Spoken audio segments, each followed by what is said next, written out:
Welcome back to our channel. This is Rishi Yadav and you are watching Rojgar to Sarkari. आज की video में जो हम लोग करने वाले हैं वो लोग जैनिज्म को करने वाले हैं। इससे पहले हमने ऑलरेडी 4 चैप्टर्स को कर लिया है। और अगर आपके मन में ये सवाल है कि भाई हम लोग जैनिज्म और बुद्धिज्म को साथ में क्यों नहीं कर रहे हैं, तो मैं आपको बता दूं कि दोनों के दोनों रेलेवेंट है, बहुत इंपॉर्टेंट है, साथ ही में लगभग आए थे। बट हम लोग साथ में इसलिए नहीं कर सकते क्योंकि जैनिज्म और बुद्धिज्म दोनों अपने आप में बहुत इंपॉर्टेंट टॉपिक्स हैं। और इनके बारे में आप जितना भी डेप्थ में पढ़ेंगे आपको कम ही लगेगा, क्योंकि जो उनका रेलेवेंसी एग्जाम से रिलेटेड वो बहुत ज्यादा है। इससे पहले हम लोग लेटर वैदिक एज और अर्ली वैदिक एज के बारे में डिस्कस किए थे वैदिक एज वाले चैप्टर में। मैं आपसे यही उम्मीद करूंगा कि इससे पहले आपने 4 वीडियोस देखे होंगे, उसी के बाद आप यहाँ पे आ रहे होंगे। क्योंकि अगर आप उन 4 वीडियोस को देखेंगे तो जो आप क्रोनोलॉजी में चीज़ों को समझ पाएंगे उसमें फायदा होगा, और आप कम से कम आपको पता चलेगा कि ये चीज़ें क्यों हुई। बाय द वे हम लोग बैकग्राउंड पर डिस्कस करते हैं, बट स्टिल एक बार अगर आप वीडियोस देख लेंगे तो ज़्यादा बेटर रहेगा। तो चलो आप जल्दी से मुझे बता दीजिए ये किस महान व्यक्ति की फोटो है। अगर आपको पता है, और ऑब्वियस है कि आपको पता ही होगा, जल्दी से मुझे कमेंट करके बता दीजिए। तो अभी जो हम लोग बैकग्राउंड और जैनिज्म और बुद्धिज्म दोनों की बात करेंगे, क्योंकि आज जब हम जैनिज्म और बुद्धिज्म की बात कर लेंगे ना तो हमको पूरा पता चल जाएगा जैनिज्म और बुद्धिज्म का राइज क्यों हुआ। और जब हम लोग जैनिज्म और बुद्धिज्म दोनों का राइज देख लेंगे तो जब बुद्धिज्म वाला टॉपिक पढ़ेंगे तो उसमें दोबारा इस चीज को नहीं देखना पड़ेगा। ओके।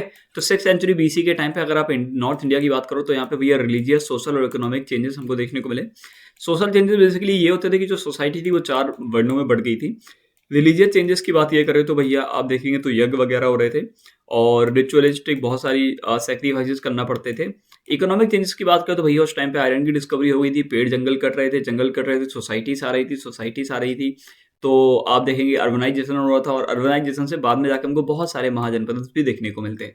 बाय द वे ये जो टॉपिक है महाजनपदास और मगध वाले टॉपिक, इनको हम लोग जैसे ही बुद्धिज्म कर लेंगे उसके बाद पढ़ना स्टार्ट कर देंगे। ठीक है, तो अभी के लिए आप इग्नोर करिए, ये मत जानिए कि महाजनपदास क्या है। बस ये समझ लीजिए कि जो जनपद हैं, जब बहुत सारे, जैसे हमने देखा था ना कि इससे पहले जब हम लोग वैदिक एज पढ़ रहे थे, लेटर वैदिक एज, तो उसमें जनपदा सबसे हाईएस्ट था, है ना। तो जनपदा, जब बहुत सारे जनपद मिल जाएंगे तो महाजनपद आके रेडी हो जाएगा। ओके। और जनपद क्या होता है? जनपद बेसिकली याद रखिए कि जनपद के बारे में एक चीज मैं आपको नहीं बता पाया था कि पद मतलब होता है पैर, जन मतलब होता है लोग, तो लोगों के जहां जहां पैर पड़े वो चीज जनपद कहलाई, है ना। तो लोग जहां जहां टहलते चले गए तो जनपद कहलाई। लोगों ने जंगल काटे, वहां पे टहलते चले गए, उन्होंने सोसाइटी बचा ली, वो जनपद हो गए, है ना। आज का जो डिस्ट्रिक्ट होता है उस हिसाब का समझ लो। ठीक है। तो अब लोग चाहते थे कि सिंपलर पाथ मिल जाए रिजिड कास्ट और रिचुअल प्रैक्टिसेस के अलावा, कि ये जो रिजिड कास्ट है कि हम अपनी कास्ट चेंज ही नहीं कर सकते, ये जो आपने सेक्रीफाइसेस बना दिए इनको चेंज नहीं कर सकते, ये जो प्रैक्टिस आप करा रहे हो इनको हम लोग चेंज नहीं कर सकते, इनके बिना हम लोग को मोक्ष नहीं मिलेगा, जीवन का कुछ समझ में नहीं आएगा, और सारा का सारा जो ब्राह्मण्स का डोमिनेंस हो रहा है ये सब हटाइए, इसके अलावा कोई अच्छा पाथ हो तो बताइए। और वहीं पे जाके ये जो एज है, पैदा ये टाइम देख रहे हो ना 6th सेंचुरी बीसी का, इसी को हम लोग बोलते हैं एज ऑफ रिफॉर्मर्स, क्योंकि यहाँ पे बहुत सारे लोग थे जो कि क्वेश्चन करना स्टार्ट करते थे जो पुरानी मान्यताएं चली आ रही हैं, कि क्यों हमको पुरानी मान्यताओं के हिसाब से चलना पड़ेगा, क्यों हमको पुरानी चीजों को फॉलो करना पड़ेगा, क्यों हमको जानवरों का सेक्रीफाइस करना पड़ेगा। और जब ये सारे लोग की सवाल करते हैं तो बहुत सारे जो सेक्ट्स हैं वो उभर के आते हैं। उनमें जो सबसे प्रोमिनेंट होते हैं वो होते हैं जैनिज्म और बुद्धिज्म, तो इन्हीं के बारे में हम लोग बात करेंगे। ठीक है। और लोग कोई अपने स्पिरिचुअल अल्टरनेटिव रखते हैं। अल्टरनेटिव मतलब वो ये है कि अभी लोग मान देते ब्राह्मण्स की सारी बात को, कि ब्राह्मण जो कह रहे हैं वेदों में जो सारी चीजें लिखी हैं, बट वही बात है वो लोग सेक्रीफाइस नहीं करना चाहते थे, वो लोग कास्ट सिस्टम के साथ नहीं रहना चाहते थे। तो उनको ये जैनिज्म बुद्धिज्म देखा, उनको लगा कि यार यहाँ पे ना कोई कास्ट सिस्टम है ना कुछ है, हम लोग सीधा जाके यहाँ पे जा सकते हैं, हमको मेडिटेशन करना है, लिबरेशन मिल जाएगा, हमको बेसिकली मोक्ष है वो हमको सीधा यही मिल जाएगा। और ऐसा नहीं कि मैं गरीब हूँ तो मुझे मोक्ष नहीं मिलेगा, और ऐसा नहीं कि मैं अमीर हूँ तो मुझे मोक्ष नहीं मिलेगा, यहाँ पे सारे के सारे लोग इक्वल हैं। तो जब लोगों को ये सारी चीज देखी तो लोग जैनिज्म और बुद्धिज्म में आके ज्वाइन होने लगे, और बहुत बहुत ज्यादा लोगों ने जो रिचुअलिस्टिक डोमिनेंस है इसको रिजेक्ट किया। अब रिजेक्ट क्यों करें? क्योंकि आप इतने समय से खुद का बेसिकली बस नेता नगरी कर रहे थे। ब्राह्मण्स की अगर बात करें तो उस टाइम पे जो ब्राह्मण्स क्या थे, पूरा का पूरा डोमिनेंस उनका चलता था। जब तक वो नहीं चाहेंगे यज्ञ आप नहीं करा पाओगे, जब तक वो नहीं चाहेंगे आप राजा नहीं बनोगे, आप कितने भी महान हो आप राजा नहीं बन सकते जब तक ब्राह्मण्स आपके सामने आपके साथ यज्ञ नहीं करेंगे और आप उनको दान दक्षिणा नहीं देंगे। चलो फिर सबसे इंपॉर्टेंट जानना ये है कि हम लोग 4-फोल्ड डिवीजन पढ़ ले लेटर वैदिक एज में, जो हमको देखने को मिलता था। आप इसको जानना क्यों जरूरी है भैया, इसको लेटर वैदिक एज में क्यों नहीं पढ़ा? लेटर वैदिक एज में हम लोग देखे थे, डिस्कशन देखे थे, अलग अलग चीजों को डिवाइड करके देखे थे। बट यहाँ जानना इसलिए इंपॉर्टेंट है ताकि हम लोग को पता रहे कि ये जो आए जैनिज्म ये कैसे आया, है ना? क्या रीज़न है इसके आने के? तो ब्राह्मण्स थे, क्षत्रिय थे, वैश्य थे और शूद्र थे। इसी को फोर फोल्ड डिवीज़न बोला जाता है, जो कि हमको देखने को मिला था। तो ब्राह्मण जो होते थे वो क्या बनते थे? वो आगे जाके प्रीस्ट बनेंगे, टीचर्स बनेंगे, या फिर जो रिचुअल्स को पढ़ने वाले और वेदास को समझाने वाले लोग हैं, ये बनेंगे। प्रिविलेज स्कीम की बात करें, फ़ायदा इनका ये था कि पहली बात तो इन्हें कोई पनिशमेंट नहीं देगा, दूसरी बात इन पे कोई टैक्स नहीं लगेगा, तीसरी बात इनको भैया दक्षिणाएँ मिलती थी, गिफ्ट्स मिलते थे। जब भी रिचुअल्स कराएँगे, यज्ञ कराएँगे तो उनको पैसा ही पैसा मिलेगा, इतना पैसा हो जाएगा कि समझ गए। और राइट्स की अगर बात करें तो इनके पास अधिकार ये था कि भैया ये वेदास को पढ़ भी सकते थे, पढ़ा भी सकते थे, बड़ी बात। सेम चीज़ और डिसकंटेंट की बात करेंगे, वही बात है, ये भैया सबसे एलीट बन चुके थे, जितने भी वर्ण थे उनको लगता था कि ये हमारे साथ गलत कर रहे हैं, जो कि कर भी रहे थे। क्षत्रिय की बात करें, क्षत्रिय की बात करें तो यहाँ के जो लोग होते थे वो रूलर्स बनते थे, वॉर्डर्स मतलब योद्धा बनते थे, प्रोटेक्ट करते थे सोसाइटी को। और ये जो जितने भी टैक्सेस कलेक्ट हो रहे हैं, इनके ऊपर इनका जीवन यापन चलता था। अब भैया टैक्सेस तो कलेक्ट हो रहे हैं, टैक्सेस इनको दे कौन रहा है वो अभी हम लोग आपको बता देंगे। प्रिविलेज की बात करें तो भैया ये लोग क्या कर सकते थे? ये वेदा पढ़ तो सकते थे बट पढ़ा नहीं सकते थे। ऊपर देखो पढ़ा भी पा रहे हैं, यहाँ नहीं पढ़ा पा रहे हैं। तो क्षत्रिय भी परेशान थे कि यार भैया गलत हो रहा है हमारे साथ, है ना? तो रिप्रेजेंट ब्राह्मिकल सुप्रीमेसी लेटर सपोर्टेड, वही बात है कि इन्होंने ब्राह्मिकल सुप्रीमेसी उसको हटाना चाहा और इन्होंने सपोर्ट किया बुद्धिज्म और जैनिज्म जैसे सेक्ट्स को, है ना, रिलीजन्स को। और रिवॉल्ट करा किसके अगेंस्ट? प्रीस्टली डोमिनेंस के अगेंस्ट। ये जो प्रीस्ट का डोमिनेंस चल रहा है इसको बेसिकली हमको खत्म करना है। ठीक है, सारे के सारे लोग खिलाफ हो जाएंगे क्योंकि सब परेशान थे, ये नहीं कि ऐसे ही हो गए, नहीं नहीं, परेशान थे सारे लोग। वेस्ट की बात करें तो यही वो लोग हैं। अब ये क्या करते हैं? ट्रेड करते हैं। अब देखो आयरन की डिस्कवरी हो गई है, जंगल साफ होते जा रहे हैं, महाजनपद आते जा रहे हैं, ट्रेड तो भैया बढ़िया कर रहे हैं, बढ़िया अच्छा खासा चीज कर रहे हैं, मजा आ रहा।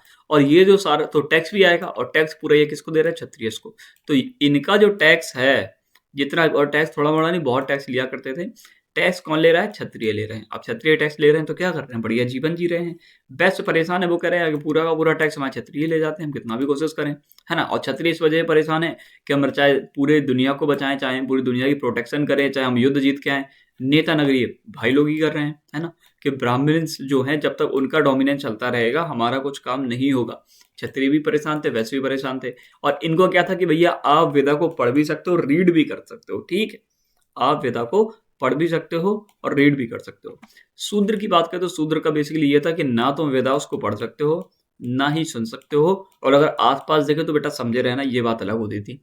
तो फंक्शन की बात करें तो भैया पहली बात तुमको डोमेस्टिक सर्वेंट बना देते थे, एग्रीकल्चर लेबर्स बना देते थे, हायर्ड वर्कर्स बना देते थे, और इनसे बोला जाता था कि आप जो ऊपर की 3 क्लासेस है बस इन 3 क्लासेस का काम करेंगे, मतलब वेस्ट का काम करोगे, क्षत्रिय का काम करोगे और ब्राह्मण का काम करोगे, मतलब इन तीनों की सेवा करोगे। तो ये काम किसको दिया गया? शूद्र को दिया गया। ओके। और वही बात है कि वेदा वगैरह पढ़ नहीं सकते थे, और डिसकंटेंट उनको वही देखने को मिल रहा था कि भैया बहुत कम स्टेटस इनका था, इनको हमेशा बेसिकली दबाया जाता था, मतलब इनको इतना ज़्यादा वो नहीं मिलता था कि इनकी सारी बात सुनी जाए। Excluded from main stream society, जो मेन सोसाइटी उससे तो इनको अलग ही रखा जाता था, बोलते थे अरे तुम तो काम वाले लोग, हटो यहाँ से, काम करो बस। और हाँ, इनके वेस्ट का जो डिसकंटेंट है वो भी देख लेते कि इन पे बहुत ज़्यादा टैक्सेस था। लोअर सोशल स्टेटस था कि भाई तुम कितने भी अमीर हो, तुम ट्रेड कर रहे हो, पैसा तुम्हारे पास अनलिमिटेड है, बट हाँ इज्जत नहीं है तुम्हारे पास, तो इनको सोशल स्टेटस चाहिए था। Supported heterodox sects for better recognisation, वही बात है, इन्होंने भी हेटेरोडॉक्स सेक्स को बेसिकली क्या करा? सपोर्ट करा, ताकि उनको बेटर रिकॉग्नाइजेशन देखने को मिले। अब ये हेटेरोडॉक्स सेक्ट क्या है? वही बात है कि जो पुरानी अवधारणाएं चली आ रही है उनको रिजेक्ट करने वाले जो नई सेक्ट्स हैं उनको इन्होंने सपोर्ट करा। ओके। अब राइज ऑफ हेटेरोडॉक्स, अब ये जो हेटेरोडॉक्स सेक्ट्स हैं इनका बेसिकली राइज कैसे होता है? तो टाइम पीरियड देख लीजिए, 600 BC के अराउंड इनका राइज देखने को मिलता है। तो टोटल ये नहीं कि एक या दो ही देखने को मिले थे, टोटल लगभग 62 सेक्ट्स इमर्ज होते हैं उस टाइम पे। और जब 62 सेक्ट्स इमर्ज होते हैं तो सारे के सारे एक ही क्वेश्चन करते हैं कि वैदिक रिचुअल्स को परफॉर्म क्यों किया जाए, कास्ट हायरार्की क्यों चल रही है, प्रीस्टी की मोनोपोली कब तक चलेगी। अब सबने यही क्वेश्चन करा तो सारे लोगों को लगा कि यार ये तो बढ़िया चीज़ है, बढ़िया चीज़ है। और ये सारे के सारे लोग बेसिकली वैदिक जो चीज़ें उनको नहीं मान रहे हैं। अब जो वैदिक चीज़ों को नहीं मान रहे हैं तो जो जैसे वैश्य परेशान थे, शूद्र परेशान थे और क्षत्रिय परेशान थे, तो उनको लगा यार इनको सपोर्ट करो, ये आगे जाके कुछ बनेंगे तो कम से कम हमारे काम आएंगे। और हमारे काम क्यों आएंगे? क्योंकि भाई ये बात ही नहीं कर रहे कास्ट हायरार्की की, ये बात ही नहीं कर रहे प्रीस्ट की, ये तो कह रहे हैं कि भैया गलत है ये सारी चीज़ें। और बाद में जाके यहीं पे हमको बहुत प्रोमिनेंट सेक्ट्स देखने को मिलेंगे। तो एक हमको प्रोमिनेंट सेक्ट देखने को मिलेगा बुद्धिज्म, एक प्रोमिनेंट सेक्ट देखने को मिलेगा जैनिज्म। अब बुद्धिज्म जो लाए, कौन लाए? गौतम बुद्ध, जो कि एक क्षत्रिय थे। याद ये रखिएगा, दोनों क्षत्रिय ने स्टार्ट किया था, है ना। दोनों का दोनों जो आप देखेंगे इसको स्टार्ट किसने करा था? क्षत्रिय ने स्टार्ट करा था। और अगर आपको नहीं पता कि क्षत्रिय भैया परेशान क्यों थे, तो आपको बता दिया कि क्षत्रिय पूरी मेहनत कर रहे हैं, पूरा युद्ध जीत रहे हैं, बड़े बड़े देशों से लड़के आ रहे हैं, और इज्जत किनकी है? ब्राह्मण्स की। ये बोल रहे हैं कि सबसे महान कौन? ब्राह्मण। तो क्षत्रियो को लगा कि आप महान क्यों हो भाई? काम पूरा हम कर रहे हैं, प्रोटेक्शन तुम्हारी हम कर रहे हैं, पूरे देश को हम संभाल रहे हैं, मतलब राज्य को, तो यार तुम कैसे कर सकते हो? तुम्हारी कैसे इज्जत हो रही है? ये सारी चीजें तो बैठे बैठे खा रहे हो। Advocated equality, non violence, rejection of ritualism. तो भैया ये इक्वेलिटी की बात करते हैं, नॉन वायलेंस की बात करते हैं, और जो रिचुअलिज्म है उसको रिजेक्ट करने की बात करते हैं बुद्धिज्म में। जैनिज्म बेसिकली महावीर जी हैं, और महावीर जी जो हैं वो भी एक क्षत्रिय थे। अब इन्होंने इसको फाउंड नहीं करा क्योंकि 24 तीर्थंकर थे, है ना। अभी हम नीचे देख लेंगे, है ना, बस अभी जान लो।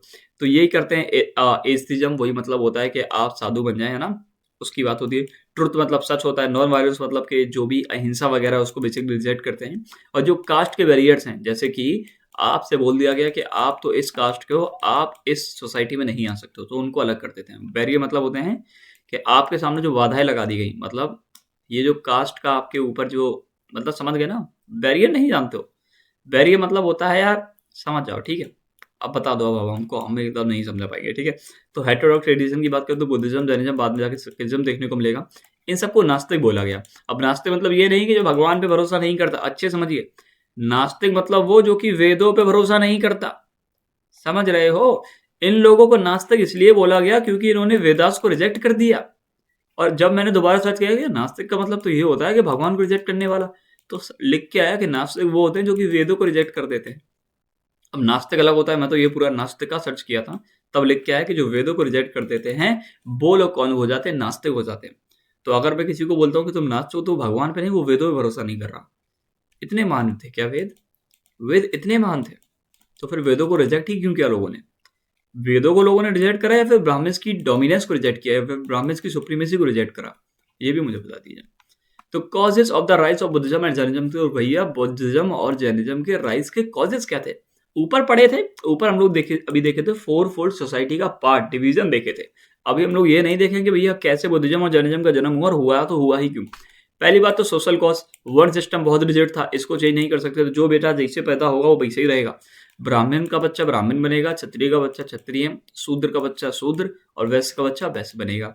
ये चीज थी। क्षत्रिय बेसिकली रिप्रेजेंटेड, वही बात है कि जो ब्राह्मिकल सुप्रीमेसी इसको हटाना चाहते थे। वैसे वांटे थे कि भैया हमको यार थोड़ा इज्जत तो मिले समाज में, यार पैसा तो हमारे पास बहुत है, क्योंकि ट्रेड तो हम ही कर रहे हैं चाचा, पैसा बहुत है, इज्जत नहीं है यार, इज्जत चाहिए, इज्जत, समझ के। शूद्र की बात करें तो भैया इनको हमेशा बेसिकली दबाया जाता था, डिनाइड एजुकेशन, इनको ना एजुकेशन दी जाती थी और ना कोई रिलीजियस चीजें अधिकार दिए जाते थे। ब्राह्मण्स, इनका तो भपका था हर जगह से, डोमिनेट कर रहे थे रिलीजन्स को, रिचुअल्स को, भाई हमारे बिना थोड़ी तुम्हारा कुछ होना है भाई, कुछ भी कर लो, कहीं से भी जीत के आ जाओ, तुम पहले हमको बुलाओगे तभी तुम यज्ञ कर पाओगे। तो ये भाई लोग नेता लोग थे। तो Buddhism and Jainism rejected caste discrimination, attracting lower caste. उन्होंने बोला कि तुम कास्ट से परेशान हो? उन्होंने कहा हाँ। उन्होंने कहा तुम भी कास्ट से परेशान हो? उन्होंने कहा हाँ थोड़े थोड़े। उन्होंने कहा तुम भी कास्ट से परेशान हो? बहुत।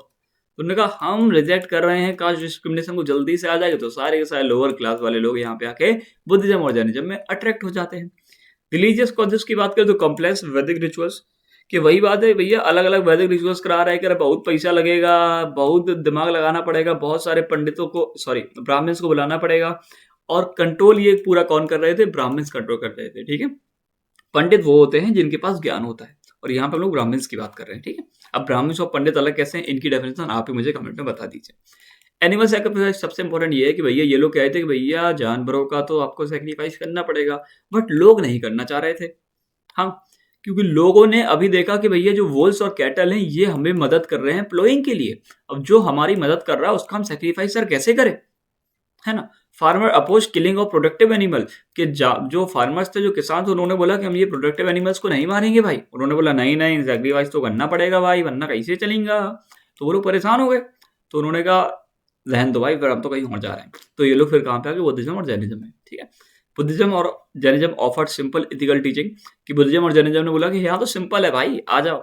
इथिकल टीचिंग, कोई नॉन वायलेंस की तो बात ही नहीं है, सिर्फ सच की बात है, मेडिटेशन करो, सच बोलो, और अहिंसा, अहिंसा छोड़ दो यार। उन्होंने बोला कि भैया अपने जानवर नहीं मानने पड़ेंगे, उन्होंने बोला नहीं मानने पड़ेंगे, आ जाओ। तो ये खुशी खुशी आ गए। अब जो लोग जैनिज्म में चले गए, उनसे बोला खेती करोगे? उन्होंने बोला हाँ खेती करेंगे। उन्होंने बोला खेती करोगे तो जमीन को तकलीफ होगी, खेती भी नहीं करोगे। ठीक है, तो अभी जैनिज्म देखेंगे तो बहुत स्ट्रिक्ट है, पता है आपको। तो जैनिज्म के बारे में भी हम ये चीज़ भी देखेंगे। इकोनॉमिक कॉजेस की बात करें तो भैया आयरन एज एक्सपेंस हुआ, तो मतलब आयरन टूल्स बनने लगे, एग्रीकल्चर का ग्रोथ होने लगा था। अब एग्रीकल्चर का ग्रोथ हुआ तो भैया वेस्ट का ग्रोथ हुआ, क्योंकि क्योंकि ये ट्रेड होने लगा। देखो ना कि लार्ज किंगडम महाजनपद बनी, ट्रेड और कॉमर्स इंक्रीज हुआ, वेस्ट से भैया बहुत हैप्पी हैप्पी हो गए। सोशल स्टेटस की वही बात है, इज्जत कौन देगा भाई, पैसा बहुत है हमारे पास, कितना पैसा चाहिए तुम ले लो, हम तुमको सपोर्ट करने के लिए तैयार है। बुद्धिज्म जी, जैनिज्म जी, मतलब बुद्धिज्म और जो जैनिज्म था उस रिलीजन को सपोर्ट करने के लिए लोग तैयार हो गए। उन्होंने हद से ज्यादा उसको क्या बोला, सपोर्ट किया। बस किस किस लिए, ताकि उनको इज्जत मिले, ताकि उनको सोशल स्टेटस मिले। और बाद में इनको सोशल स्टेटस मिला, क्योंकि जो वेस्ट थे वो भी यहाँ पे आके अपने जो बुद्धिज्म और जैनिज्म है उसका पार्ट बन गए। देखो ना कि इनके पास प्रॉस्पेरस, वही बात है, पैसा बहुत था। ये पंचमार कॉइन्स का कॉमर्स में यूज हो रहा था, funded new religion to gain social prestige. इन्होंने न्यू रिलीजन को क्यों फंड किया, क्योंकि उनको चाहिए था सोशल प्रेस्टीज। पॉलिटिकल कॉजेस की बात करें, फॉर्मेशन ऑफ महाजनपद, 16 महाजनपद बन चुके थे। Rise of kingdom like Magadh created stable patronage. और जो मगध जैसे किंगडम थे ये एक स्टेबल पैटर्नेज कर रहे थे, मतलब कि पैटर्नेज मतलब होता है किसी भी धर्म को बेसिकली सपोर्ट करना, है ना। तो king supported heterodox sects, weakened brahmical dominance. जो बड़े बड़े राजा थे वो सपोर्ट करने लगते हैं इन्हीं हेटेरोडॉक्स, जैसे कि हम बोलते हैं, जैसे कि बुद्धिज्म और जैनिज्म जैसे रिलीजन को। हेटेरोडॉक्स मतलब आप समझ गए कि जो पुरानी धारणाएं होती है उनको बेसिकली रिजेक्ट करते हैं, उनको हेटेरोडॉक्स बोलते हैं। तो बुद्धिज्म और जैनिज्म जैसे जो रिलीजन थे उनको सपोर्ट कर रहे थे किंग्स, क्यों, और जो ब्राह्मिकल डोमिनेंस है उसको क्या कर रहे थे, रिजेक्ट कर रहे थे। बौद्ध Buddha Shakya prince and Mahavira reflect warrior class opposition to. वही बात है कि दोनों को दे रो, जो वॉरियर क्लास से थे क्षत्रिय थे, याद ही रखिए, और दोनों को दोनों अपोज कर रहे थे किसको, ब्राह्मण्स को। ठीक है, कल्चरल कॉसेज और देख लो। और हाँ, सबके बारे में जानना इंपॉर्टेंट है, ताकि आपको एकदम बेटर आइडिया लग जाए, वरना पढ़ाने को तो मैं यही कह देता कि भैया ये लोग परेशान थे इस वजह से आ गए, और फिर छोड़ जाते, फिर मतलब क्या है फिर। कल्चर कॉजेस की बात करें तो भैया लैंग्वेज बैरियर के, Vedic text in Sanskrit restricted to elite, कि भैया जो वैदिक टेक्स्ट थे सिर्फ संस्कृत में थे, तो जो बड़े बड़े लोग थे ना सिर्फ वही अकेला पढ़ सकते थे, जो गरीब लोग थे वो नहीं पढ़ सकते थे, जो छोटी कास्ट के थे वो नहीं पढ़ सकते थे। बुद्धिज्म और जैनिज्म ने पाली और प्राकृतिक जैसी लैंग्वेज में प्रीच किया, प्रीच मतलब सारे ज्ञान इसी में बांटा, जो कि कॉमन लोगों की भाषा थी। अब कॉमन लोगों की भाषा थी पाली और प्राकृत, तो सारे लोग समझ पाएंगे, ये चीज होगी ना, तो वो लोग इसको सपोर्ट करेंगे। सिंपल टीचिंग्स की बात करें तो बुद्धा जी ने बोला कि 4 नोबल ट्रुथ की बात होगी, 8 फोल्ड पाथ की बात बोलेगी, 8 फोल्ड पाथ की बात होगी। महावीर जी बोले कि 5 वोस की बात करेंगे, जिसमें ये सारे होते हैं। अब ये क्या होता है बाद में पढ़ेंगे, इसलिए अभी थोड़ा छोड़ दो, है ना। यूनिवर्सल अपील की बात करें, no caste discrimination open for all, कोई भी कास्ट डिस्क्रिमिनेशन हमारी तरफ से तो आपको देखने को नहीं मिलेगी, कोई भी आके यहाँ पे ज्वाइन हो सकता है। तो चलो अब हम लोग जैनिज्म टर्म्स की बात कर लेते हैं। तो पहले तो वो तीर्थंकर, ये स्पिरिचुअल टीचर होते हैं, जो कि आपको बताते हैं कि आपको मोक्ष कैसे मिलेगा। टोटल 24 आए, जो महावीर जी थे वो लास्ट थे, है ना। और ये हमको जैनिज्म में देख, अच्छा जैनिज्म टर्म भी डिस्कस कर रहे हैं तो वो तो मैं आपको बता ही दिया हूँ कि स्पिरिचुअल टीचर होते हैं जो कि बताते हैं कि मोक्ष आपको कैसे मिलेगा। और इसमें टोटल 24 टीचर्स रहे। महावीर जी जो थे वो लास्ट थे। जीना मतलब क्या होता है, जीना मतलब होता है कनकर, है ना, कि one who has conquer desire and attachment, कि ये जो हमको भैया इस चीज को चाहिए, हमें इसका अटैचमेंट है, हम इससे बहुत प्रभावित हैं, हमारे इससे बहुत लगाव है, इन चीज को जो कनकर कर लेगा वो क्या हो जाएगा, वो जीना बन जाएगा। ठीक है, और इनके जो फॉलोअर्स होते थे उनको क्या बोलते थे, जैनास बोलते थे। क्या बोलते थे, जैनास। रत्न त्राय बेसिकली समझो 3 ज्वेल्स। 3 ज्वेल्स मतलब होता था पाथ ऑफ लिबरेशन, कि कैसे आप मोक्ष के रास्ते में जाएंगे। ठीक है, इन 3 रास्तों से, उनके बारे में हम लोग देख लेंगे। महाव्रतास क्या होता है, 5 ग्रेट वोस होते हैं, कि 5 वादे या फिर 5 बड़ी बेसिकली प्रतिज्ञा जो आपको लेनी पड़ती है। कोर इथिकल प्रिंसिपल्स होते हैं। भैया वो 5 आपने यहाँ पे लिखे क्यों नहीं, क्योंकि आगे डिस्कस करेंगे, इसलिए मैंने सोचा कि अभी क्यों ही डिस्कस करें, है ना। ये तो वैसे भी की टर्म्स के हम लोग बात कर रहे हैं। तो सलेनेका क्या होता है, संथारा, ये रिचुअल फास्टिंग होती है कि आप तब तक भूखे रहेंगे जब तक आपकी ये नहीं हो जाती, और जब तक आपकी ये नहीं होगी तब तक आप क्या रहेंगे, भूखे रहेंगे। ये साधुओं द्वारा परफॉर्म किया जाता है। समटाइम्स ले फॉलोअर्स टू ग्लूरिफाइस, और कभी कभी इसको ले फॉलोअर्स है ना वो भी बेसिकली परफॉर्म करते हैं। भैया भैया हाँ, ये ले फॉलोअर्स कौन है, ले फॉलोअर्स बेसिकली वो हैं जो एकदम वैसे फॉलोअर नहीं है, जो वैसे मतलब वो है कि वो सारा सारा त्याग के साधु बन गए, ऋषि मुनि बन गए, कुछ ना कुछ बन गए, एस्थेटिक बन गए, और उन्होंने वो वाला जीवन चुना जंगलों वाला। बट जो ले फॉलोअर्स है वो मतलब ये समझो कि ग्रह जो गृहस्थी वाला जीवन है उसमें भी है, लेकिन वो घर से ही फॉलो कर रहे हैं चीजों को। इतना ज्यादा वो मतलब सारे रूल्स को नहीं मान रहे, बट हाँ रूल्स को मान रहे हैं, उनको बोलते हैं ले फॉलोअर्स, है ना। कि मतलब जो थोड़ा थोड़ा सोसाइटी के पार्ट है बट अभी भी, लेकिन जो बुद्धिज्म और जैनिज्म को सपोर्ट कर रहे हैं। ठीक है, और ये भी इसको काफी कभी बार क्या करते थे, फास्टिंग को बेसिकली क्या करते थे, अब परफॉर्म करते थे ताकि उनकी सोल है प्यूरीफाई हो जाए। भैया कभी कभी परफॉर्म करेंगे, मतलब एक बार परफॉर्म करेंगे तो उनकी डेथ तो हो ही जाएगी ना। तो भैया वही बात है, कभी कभी से मेरा मतलब ये है कि उनको लगा कि यार हमने जीवन में बहुत पाप कर लिए हैं यार, हमें तो मतलब अलग होना है, हमें जीवन और ये जो मृत्यु है इससे अलग होना है। तो इसी वजह से वो फास्टिंग पे बैठेंगे, 10-15 दिन बैठेंगे, वो खत्म हो जाएंगे तो उनको लगेगा कि अब हम इन चीज़ों से मुक्त हो गए, है ना। तो इस बात को समझो। शायद बात क्या है ये मुझे कमेंट करके बताओ कि बता दिया जाए। तो ट्रुथ रिलेटिव है, बस इसी की बात करते हैं, और ये बाद में जाके मतलब ये एक्सपेंडेड है 7 फोल्ड प्रेडिक्शंस में। अब ये क्या है, सप्त भंगी, इनके बारे में भी हम लोग पढ़ेंगे। सप्त भंगी की मैं सोचा था डेफिनेशन भी लिखूं, फिर मैंने सिर्फ नेम अकेले लिख लिया क्योंकि मुझे लगा कि इतना ज़्यादा इंपॉर्टेंट है नहीं कि हम लोग ज़्यादा डेप्थ में जाएं। तो डॉक्ट्रिन ऑफ कंडीशनल प्रेडिक्शंस की जो डॉक्ट्रिन है, मतलब कंडीशनल प्रेडिक्शंस की बात होती है यहाँ पे, ट्रुथ रिलेटिव रहता है और ये एक्सपेंडेड है, एक्सप्लेन्ड है 7 फोल्ड पाथ प्रेडिक्शंस के द्वारा, ठीक है। ओके, तो अनेकतावादा क्या है, ये क्या है भैया, ये क्या है, ये तो समझ ही नहीं आ रहा है। अनेकतावादा, अनेकतन वादा क्या है आपके हिसाब से, सोचो क्या होगा। तो सीधी बात यह है कि सारी की सारी चीज एब्सोल्यूट नहीं हो सकती, कि जो आप बोलोगे वो सच नहीं हो सकता। रियलिटी के काफी सारे फेस हो सकते हैं। आप हो सकता है एक फेस देख रहे हो, सामने वाला व्यक्ति कोई और फेस देख रहा हो। एक व्यू पॉइंट से किसी भी चीज को देखना, एक ही तरह से देखना कंप्लीट नहीं होगी। एग्जाम्पल वही हाथी वाला एग्जाम्पल बताते हैं। अब भैया हाथी वाला एग्जाम्पल क्या है, तो ये है हाथी वाला एग्जाम्पल कि ये जो व्यक्ति आके खड़े हो गए, इन्होंने बोला ओ ये सारे अंधे हैं। ये बात ये रखना कि सारे के सारे लोग ब्लाइंड हैं। तो इनको लगता है अरे मैंने तो एक बहुत बड़े सांप को पकड़ा हुआ है। वो कह रहे पागल आगल हो क्या, सांप दिख रहा, पिलर है एक बहुत बड़ा, पिलर पिलर। वो बोला तुम सब पागल हो क्या, कह रहे हो, पगला गला गए हो क्या, एक बहुत बड़ा वो है फैन, पंखा जैसा कुछ है। वो कह रहा अरे तुम चाचा लोग तुम सब के सब पागल हो, ये तो एक रस्सी है, रस्सी। तो समझो चारों के चारों अपने जगह पे सही है, बट आप अगर ठीक से देखो तो आप जब तक चीजों को पूरा नहीं देखोगे आपको चीज समझ में नहीं आएगी। आप अगर इतनी ही चीज देखोगे तो कैसे समझ में आएगी। इसलिए जब भी किसी सिचुएशन को देखो तो कंप्लीटली देखो। इसका एक और एग्जाम्पल होता था, मुझे याद दिला देना, अगर मुझे लास्ट में याद आएगा तो मैं बता दूंगा। मेरे टीचर मुझको बताया करते थे, आनंद सर, तो उसका ही बताएंगे, ठीक है। तो ये हो गया है अनेकतावाद। वही बात है, अनेक अनेक मतलब होता है बहुत सारे व्यू पॉइंट है, ठीक है। बसडी बहुत इंपॉर्टेंट, बसडी मतलब इंपॉर्टेंट अगर मैंने कह दिया है तो ये समझो कि इस पर इसे कर लो और इसको याद करके भूलना मत। जैन मोनेस्ट्री और temple place of worship for learning, कि जैन मोनेस्ट्री और जो टेम्पल होते हैं उन्हीं को हम लोग बसाड़ी भी बोलते हैं। PASADI वसदी, जो भी इसको प्रोनाउंस करता है समझ लीजिएगा।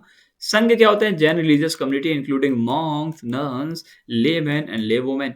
तो भैया रिलीजियस कम्युनिटी होती है जेंट्स की, जहाँ पे भैया मॉन्क्स भी देखने को मिलेंगे जिनको मुनि बोलते हैं, नन्स भी देखने को मिलेंगे जिनको अरियका या फिर साध्वी भी बोलते हैं, क्योंकि ये साधु है तो ये साध्वी हो जाएगी।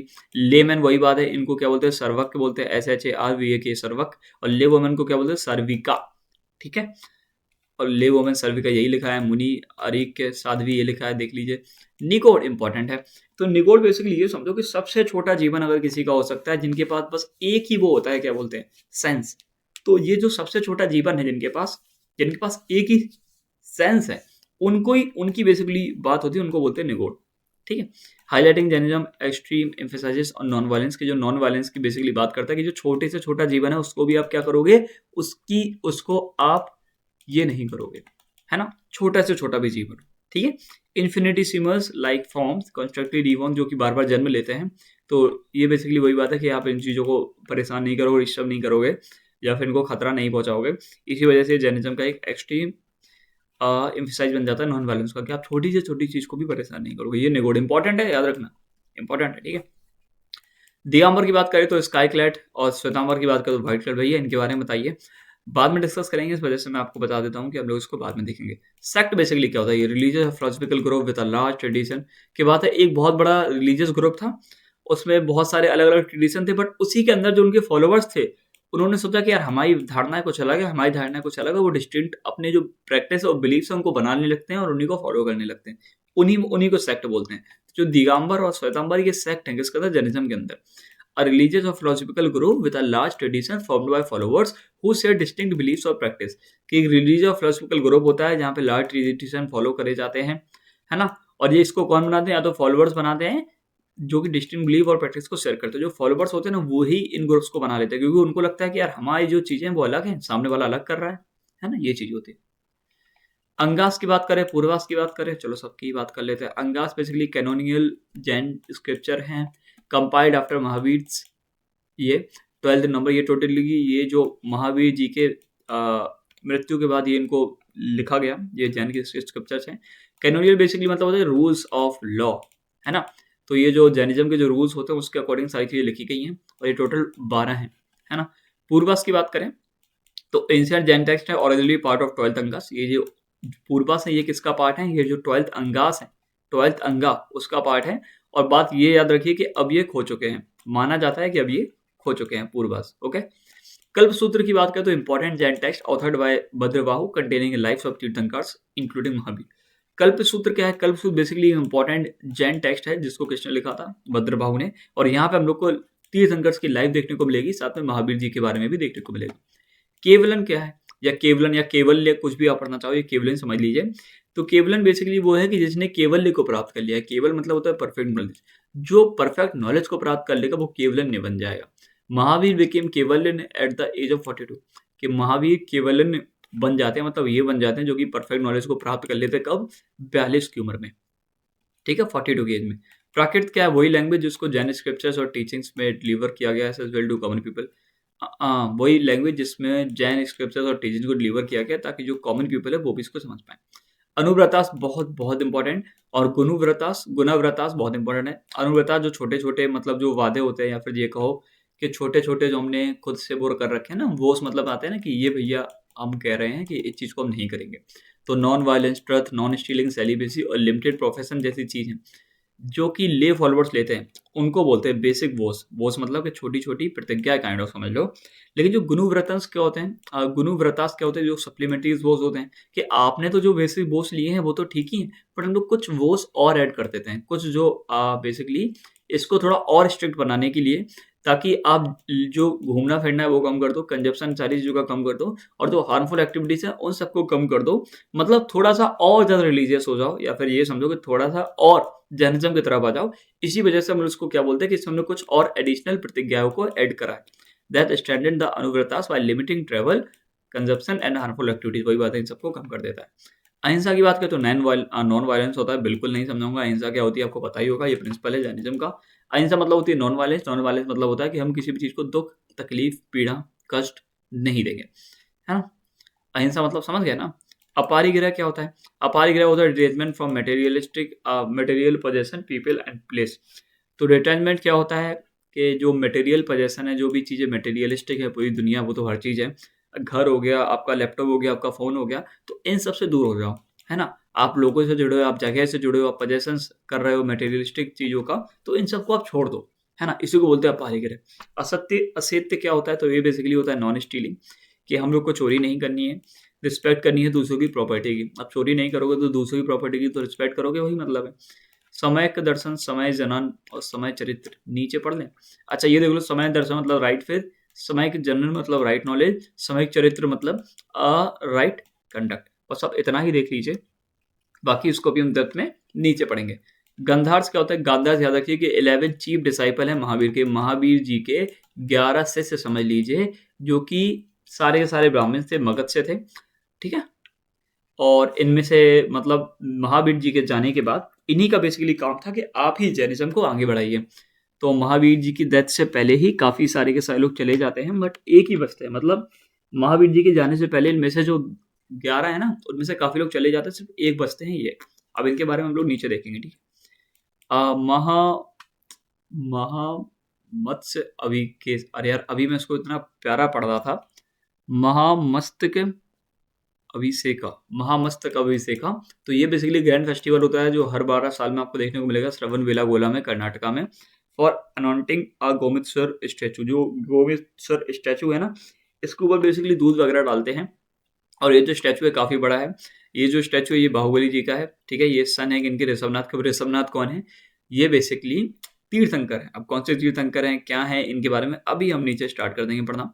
His 57 feet statue in Shravanbellagola is the tallest monolithic statue in the world। कि ये जो 57 फीट का जो इनका स्टैचू है, ये वर्ल्ड का सबसे बड़ा मोनोलिथिक स्टैचू है। अब ये मोनोलिथिक क्या होता है, एक ही पत्थर से बना होने वाला होता है क्या, ये मुझे कमेंट करके आप बता दीजिए, ठीक है। तो अब हम लोग जैनिज्म के काफ़ी सारे कीटम जो कि हमें बार-बार दिक्कत देने वाले थे, अब नहीं देंगे, तो हम लोग जैनिज्म को स्टार्ट करते हैं। चलो स्टार्ट करते हैं। फाउंडर और तीर्थंकर्स की बात करें, तो Jainism traces its origin from 24 तीर्थंकर। वो बताता है कि यहाँ पे टोटल हमारे यहाँ पे 24 तीर्थंकर आए। 24 तीर्थंकर मतलब वही है, तीर्थंकर वही होते हैं स्पिरिचुअल टीचर जो कि गाइड करते हैं लोगों को कि उनको मोक्ष कैसे मिलेगा। ठीक है? तो सबसे पहले ऋषभनाथ की बात कर लेते हैं, तो ऋषभनाथ जी जो थे वो पहले तीर्थंकर थे और यही फाउंडर माने जाते हैं किसके? जैन ट्रेडिशन के। बर्थ प्लेस बहुत इंपॉर्टेंट है, अयोध्या याद रखेंगे। सिंबल जो उनको रिप्रेजेंट किया जाता है, बुल से रिप्रेजेंट किया जाता है, याद रखेंगे। दूसरी बात करें तो भैया इनका मेंशन देखने को मिलता है यजुर्वेद में, जो कि साफ-साफ दिखाता है कि जो जैन ट्रेडिशंस है अभी के नहीं है, काफ़ी पुराने हैं। ठीक है? तो यजुर्वेद में इनका मेंशन देखने को मिलता है। इनके जो बेटे हैं बाहुबली गोमेतस्वर, इनका बेसिकली फेमस स्टैचू हमको श्रवणबेलागोला कर्नाटका में देखने को मिलता है। भैया यही है क्या? हाँ, इन्हीं की बात हो रही थी। अब भैया अजीतनाथ जी के बारे में देख लेते हैं, ये सेकंड तीर्थंकर थे। अब देखो फर्स्ट तीर्थंकर कौन है? ऋषभनाथ। सेकंड तीर्थंकर कौन है? अजीतनाथ। अजीतनाथ के बारे में ये देखो कि इनका भी मेंशन को यजुर्वेद में देखने को मिलता है। भैया ऐसे कितने लोगों का यजुर्वेद में मेंशन देखने को मिलेगा या फिर वेदों में मेंशन देखने को मिलेगा? तो आप ये याद रख लीजिए, वेदास में मेंशन देखने को मिलेगा तो टोटल 3 लोगों का। एक तो अरित्सनेमी जिनको हम लोग क्या बोलते हैं? नेमिनाथ बोलते हैं। एक अजीतनाथ का मेंशन देखने को मिलेगा, एक ऋषभनाथ जी का मेंशन देखने को मिलेगा। ठीक है? तीनों का बेसिकली यजुर्वेद में ही मेंशन देखने को मिलता है। ओके? अरिस्तनेमी जो कि 22nd तीर्थंकर थे। टोटल क्या बताया आपको? 24 थे। फर्स्ट कौन थे? सर ऋषभनाथ। सेकंड कौन थे? सर अजीतनाथ। सर 22nd कौन थे? नेमिनाथ। नेमिनाथ के बारे में जानना क्यों जरूरी है? क्योंकि हमको मेंशन देखने को मिला यजुर्वेद में। परसवनाथ 23rd तीर्थंकर है, इनके बारे में भी जान लीजिए थोड़ा थोड़ा कि इनकी जो बर्थ प्लेस है वो क्या है? बनारस है और ये रॉयल लाइफ से बेसिकली बिलोंग करते थे। बाद में जाके जो भी सुख संसार है, जो भी जीवन की खुशियां हैं, मतलब त्याग देते हैं जो भी अच्छी चीजें हैं और एसिएटिक बन जाते हैं और माना जाता है कि जितनी भी अर्ली इन्फॉर्मेशन है जर्नलिज्म की वो हमको यहीं से देखने को मिलती है। ठीक है? परसवनाथ जी के द्वारा इनका जो सिंबल था वो सरपेंट था, मतलब स्नेक समझ लीजिए। और इन्होंने 4 बेसिकली वो रखे, वो मतलब समझ गया ना, प्रतिज्ञा kind of non violence, truth, non stealing, non possession. Sir हम तो 5 की बात कर रहे थे, 4 इन्होंने रखे, तो 5वां किसने रखा होगा? 5वां किसने रखा होगा ये भी हम लोग बात करेंगे। ठीक है? ओके। तो महावीर जी यही इंपॉर्टेंट, इन्हीं के बारे में आज हम लोग पढ़ने वाले हैं। इन्हीं को हम लोग क्या बोलते हैं? आका मतलब होता है also known as Vardhaman Mahavira. इन्हीं को क्या बोलते हैं? वर्धमान महावीर। ठीक है? या फिर प्रिंस वर्धमान, क्योंकि इनके बचपन का नाम वर्धमान था। Most important figure in Jainism, Jainism में बहुत इंपॉर्टेंट फिगर है, मोस्ट प्रोमिनेंट फिगर है। बर्थ प्लेस की बात करें तो बिल्कुल मत भूलिएगा, बिल्कुल मतलब बिल्कुल नहीं, Kundalgram near Vaishali Bihar. Okay? Symbol क्या है? लाइन। और इन्होंने सेलिबसी को ऐड करा था फिफ्थ वो के, मतलब फिफ्थ वो जो होता है ना उसको, उसमें सेलिबसी को ऐड करा था। कंप्लीटिंग द 5 ग्रेट वॉर्स महाव्रतास, और यहीं जाके जो 5 ग्रेट वॉर्स है वो तैयार हो जाते हैं, मतलब 4 इन्होंने करे थे, फिफ्थ इन्होंने करा था। ऐसा ही कुछ था कि ये जो अलग है और ये जो अलग है, क्या है ये? अलग अलग तो नहीं है दोनों चीजें? ये मुझे आप कमेंट करके बता दीजिए।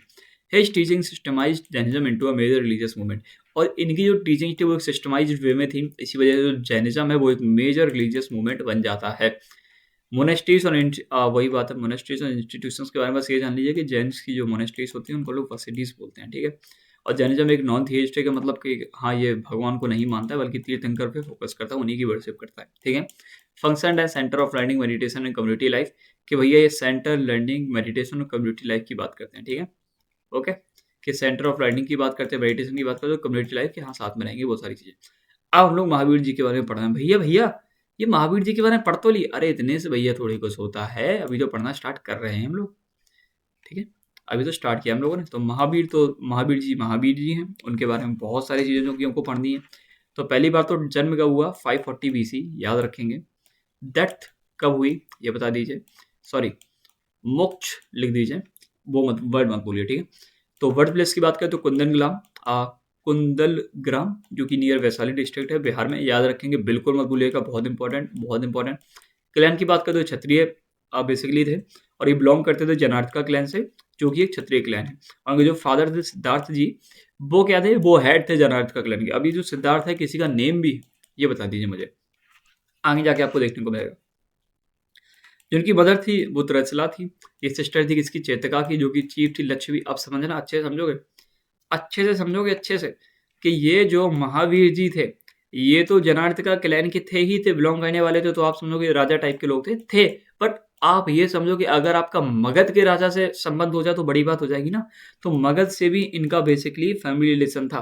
कैसा था? चलो समझे, अच्छे समझिएगा कि इनकी जो माता जी थी, चलो तो देख लेते हैं, एम फॉर महावीर जी। इनकी जो माता जी थी वो त्रिशला जी थी, त्रिशला जी थी। इनकी जो सिस्टर थी वो चेतिका जी थी। तो मतलब महावीर जी की ये क्या लगी, मौसी लगी। Chief of Lakshadweep Mithila region, तो ये चीफ थी, son of Chetika, sister, sorry sorry sorry, रुको मेरी बात सुनो। चेतिका ये लड़की नहीं है, ये मामा है, ठीक है। तो ये सिस्टर थी इनकी, चेतिका जी की, chief of Lakshadweep Mithila region. ये तो चीफ थी किसकी, लक्षवी रीजन की। और लक्षवी जो रीजन है वो मिथिला रीजन इसको बोला जाता है, ठीक है। जिसमें बेसिकली बिहार और कुछ पार्ट नेपाल के आते हैं। समझ पा रहे हो? देखो देखो कंफ्यूजन हो रहा होगा, मैं दोबारा बताता हूँ, अच्छे समझिएगा। पहली बात तो ये कहूँगी, मुझे पता है कि थोड़ा सा कंफ्यूजन कुछ ज़्यादा ही हो गया होगा और मैंने शायद कर दिया है, तो मैं अभी उस कंफ्यूजन को ठीक कर देता हूँ 1 मिनट के अंदर। सुनो मेरी बात, कि इनकी जो माता जी थी, अच्छे से समझिएगा, महावीर जी की जो माता जी है, इनका नेम क्या है, त्रिशला। ये किसकी बहन है, चेतक जी की। और जो चेतक है वो कौन है, लक्षवी, जो चीफ है किसके, लक्षवी इलाके के, लक्षवी के चीफ है, ये समझ लो। लक्षवी क्या है, ये मिथिला रीजन है जो कि बिहार और नेपाल का पार्ट है, इतना समझ गए। बट जो चेतिका की डॉटर है, मतलब इनकी जो बेटी होगी, वो बिंबिसार से शादी करती है, ठीक है, बिंबिसार से शादी करती है, समझ गए। तो महावीर जी की ये माता के अगर भाई हैं तो मामा, और बहन है तो मौसी। तो वैसे तो ये मामा है, तो इनकी बेटी बिंबिसार जी से शादी कर लेती है। तो ये समझो कि महावीर जी की बहन की शादी होती है बिंबिसार से, समझ गए। तो ये प्रोमिनेंट किंग क्या थे, मगध के। तो आपको लगेगा भैया राजा तो ये भी थे, राजा ये भी थे, बट ये समझो कि मगध की रॉयल्टी के हिसाब से ये थोड़ी इतने बड़े राजा थे, है ना। तो इस बात को भी हम लोग याद रखेंगे कि कैसे इनका मगध से रिलेशन है। तो ये बात आप लोग को याद रखनी है, ठीक है जी। तो चलो फिर इतना हो गया, बस इतना ही जानना था, ज़्यादा परेशान नहीं होना इसमें। तो Chetaka's daughter married Bimbisara, prominent king थे जो कि मगध के। This link Mahavir family to Magadh royalty, और इसी वजह से जो महावीर जी की फैमिली है वो मगध की रॉयल्टी से भी लिंक्ड रहती है। बचपन का नाम इनका प्रिंस वर्धमान था, और जो इनको सिंबल दिया जाता है, मतलब जिनसे इनको रिप्रेजेंट किया जाता है, वो था लायन, शेर। भैया ये कुछ याद याद लग रहा है, याद नहीं लग रहा होगा, ठीक से देखो अगर तो तुमको थोड़ा याद आए, थोड़ा शायद याद आ जाए। स्टार्टिंग में एक फोटो देखे थे, उसमें क्या ये सिंबल बना होगा आपके हिसाब से, देखें क्या?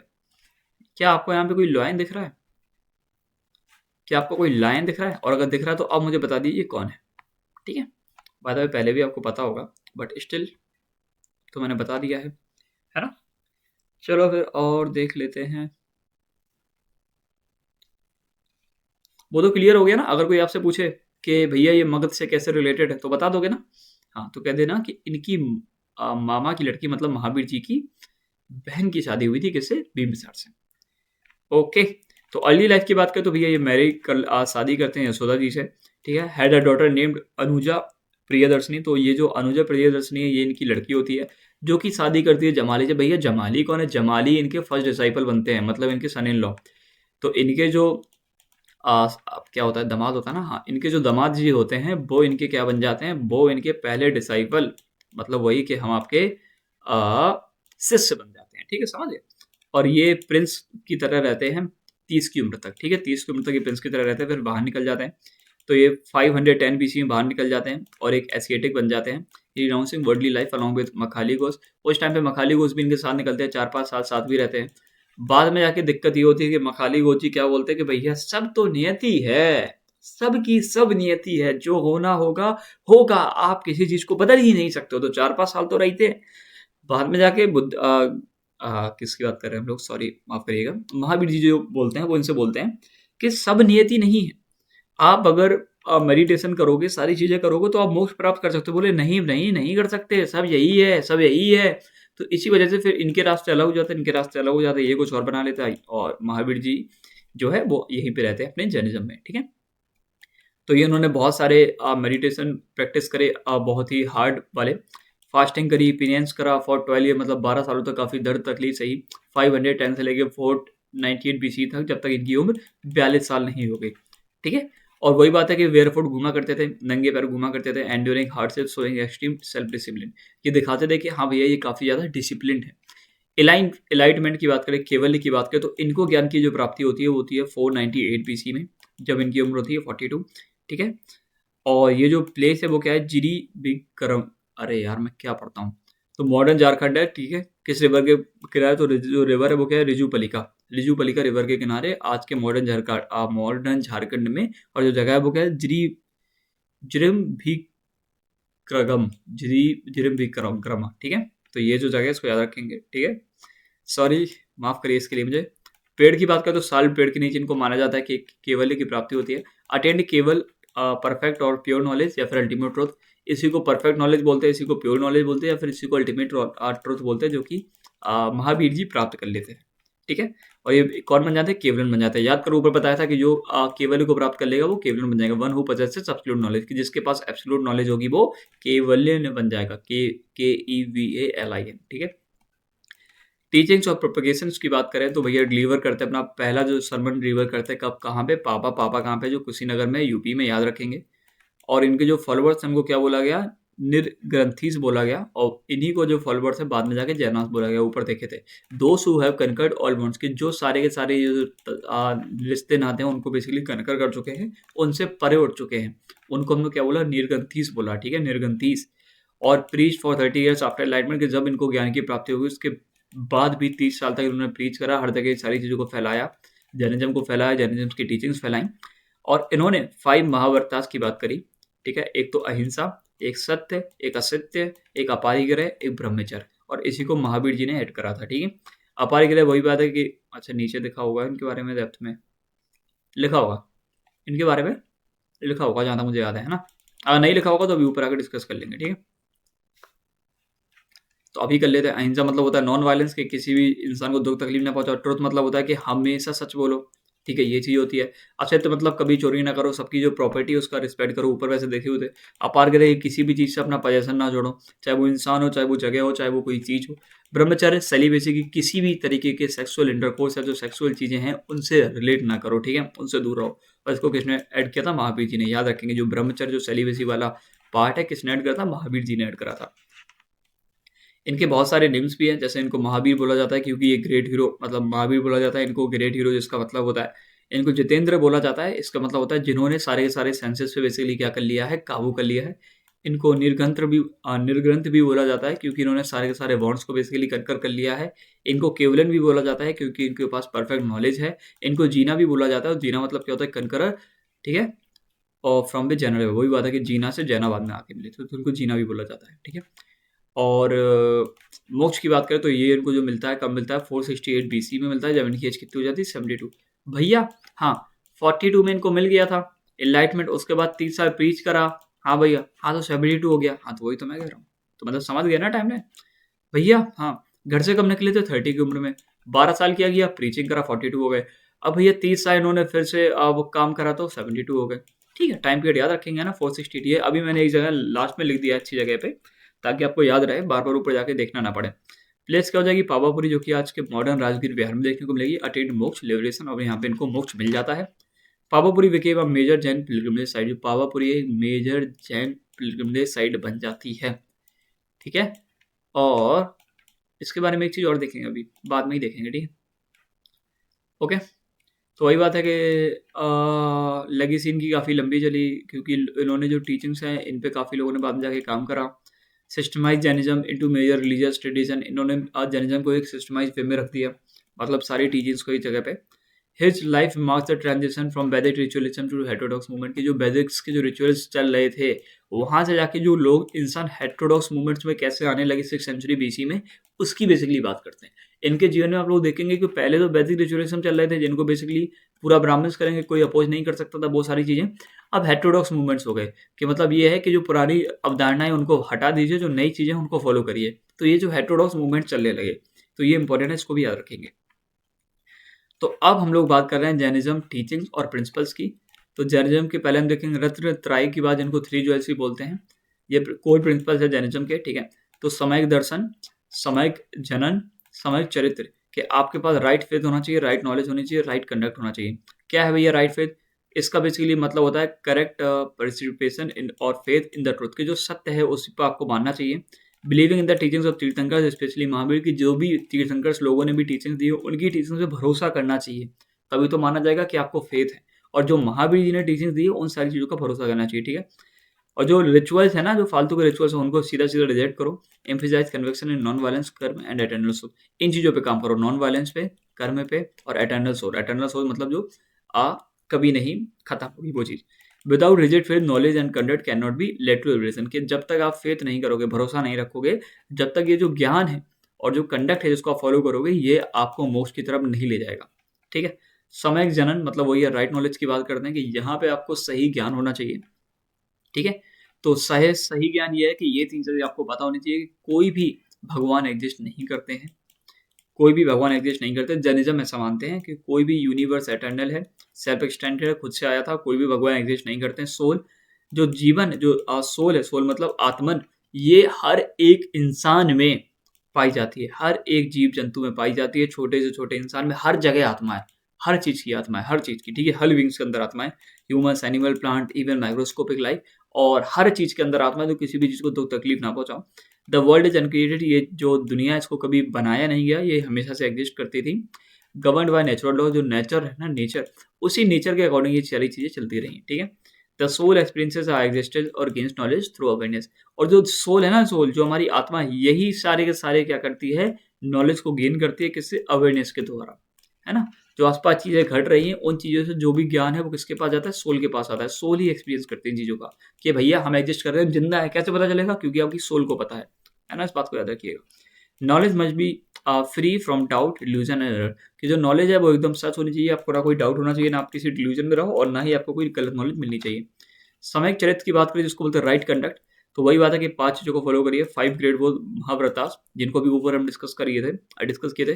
फूड रिस्ट्रिक्शन की बात करें तो यहाँ पे ये बोलते हैं कि भैया स्ट्रिक्ट वेजिटेरियन चीज को फॉलो करो, बहुजीवी जो प्लांट्स है उनको बेसिकली ना खाओ, जैसे कि पोटैटो हो गया, अनियन हो गया, गार्लिक हो गए, जो कि मतलब जीवन दे सकते हैं, क्योंकि आप अगर इनको अप्रूट करोगे तो बहुत सारे जो जीवन है आप उनको बर्बाद कर दोगे, है ना। क्योंकि आप अगर उनको उखाड़ोगे तो मिट्टी वगैरह है, जो उनको ऑर्गेनिज्म वगैरह है, वो सारे मर जाएंगे, तो वो बहुत सारी चीजें दिक्कत हो जाएगी। तो जो बहुजीवी प्लांट्स हैं उनको बेसिकली इग्नोर करिए, और जो नॉन बहुजीवी प्लांट्स हैं सिर्फ उन्हीं को खाइए, जैसे कि ग्रेन्स हो गए, जो कि क्या है, सिंगल लाइफ प्लांट है, फ्रूट्स हो गए, पल्सेस हो गए, जो पोटैटो, अनियन, गार्लिक है, इनको खाना मना है। ठीक है, और इसमें बेसिकली एक पूरी लिस्ट होती है कि किसको खाना है किसको नहीं खाना। मैं सोचा था ऐड कर दूं, बट फिर बहुत सारी चीज़ होती है। ठीक है, इसी को बोलते था सेंसिटी ऑफ लिस्ट, ऐसी कुछ करके था, लिस्ट ऑफ सेंसिटी। ठीक है, उसमें बात बताते हैं कि जिसके पास ज़्यादा सेंसेस हैं उसको आपको नहीं खाना है, जिसके पास एकदम कम सेंसेस हैं उसको भी अवॉइड करना है, बट कुछ चीज़ों को खा सकते हैं, ऐसी बात होती है। ठीक है, तो पंच केवलन 5 ऑस्पेसियस इवेंट, जो कि अरे अरे अरे ये इंपॉर्टेंट है, इंपॉर्टेंट है भैया, ये तो मतलब मैंने बाद में ऐड करा था क्योंकि देखने को मिले थे क्वेश्चंस। तो चलो, ये 5 इवेंट होते हैं किसी भी तीर्थंकर जी के लाइफ में। कोई भी जो स्पिरिचुअल टीचर होता है उसको ये 5 जो चीज़ें हैं उनको फेस करना पड़ता है। ठीक है, अगर उनको केवलन बनना है। ठीक है, तो पहली बात तो चानवा केवलन। ठीक है, चानवाना, यही तो है, चानवाना केवलन। The soul of the future tirthankar enters into mother's womb, के सीधा इसका मतलब होता है कि ये जो आत्मा है जो कि फ्यूचर तीर्थंकर की है, वो आपके आपके मतलब नहीं, जो इनका जिनसे भी उनका जीवन जन्म होने वाला है उनकी माँ के पेट में आएगी। ठीक है, फिर जन्म केवलन्य, कल्याण्य, कल्याणा लिखा है ना, कल्याण का। ठीक है, तो छानवाक्य कल्याण का, जन्म कल्याण का, द वर्थ ऑफ तीर्थंकर, तीर्थंकर जी का जन्म हो जाएगा। दीक्ष कल्याण का, realisation of worldly life to become an ascetic, कि आपको पूरा का पूरा जो वर्ल्ड दुनियादारी की चीज़ों को छोड़ना पड़ेगा ताकि आप एस्थेटिक साधु बन जाएं। केवल जना कल्याणी का, अटेंट ऑफ केवल जना इन्फिनिट नॉलेज, की आपको यहाँ से इन्फिनिट नॉलेज मिल जाएगी आफ्टर डिस्ट्रॉइंग कर्मा, जब आप कर्म को सारों की सारी चीज़ों को खत्म कर दोगे, सारी चीज़ों को, तो आपको इन्फिनिट नॉलेज मिल जाएगी। मोक्ष कल्याणी का, liberation of the soul, freedom from the cycle of birth and death, कि आप जब इन चीज़ों से फ्री हो जाओगे तो ये जो जीवन के आप बार बार जीवन लेंगे, बार बार आपकी ये होगी दैट, तो इनसे आप फ्री हो जाओगे, ये आपको बार बार देखने को नहीं मिलेगा, इसको क्या बोलते हैं, मोक्ष कल्याणी का। ठीक है, और ये 5 इंपॉर्टेंट है क्योंकि क्वेश्चन देखने को मिला था, इस वजह से बता दिए इंपॉर्टेंट है। तो ये नहीं पूरे पूरे रट लो, हो जाए तो ठीक है, जन्म वाला नहीं भूलोगे, दीक्ष मतलब नहीं भूलोगे, हाँ दीक्ष से दिशा याद कर लोगे, दिशा दिखा रहे हैं कि आप एसेटिक बन जाओ। केवल मतलब केवल तो जानते हो, केवल मतलब वो इन्फिनिट नॉलेज, उसी को रिलेट करके देख लेना। मोक्ष मतलब आप जानते हो, ये जानते हो, ये जानते हो, जनरल जानते हो, इसको थोड़ा देख लेना। छान वाना, CHYAV, छान वाना ही तो होगा। अरे यार कहाँ आ गई है,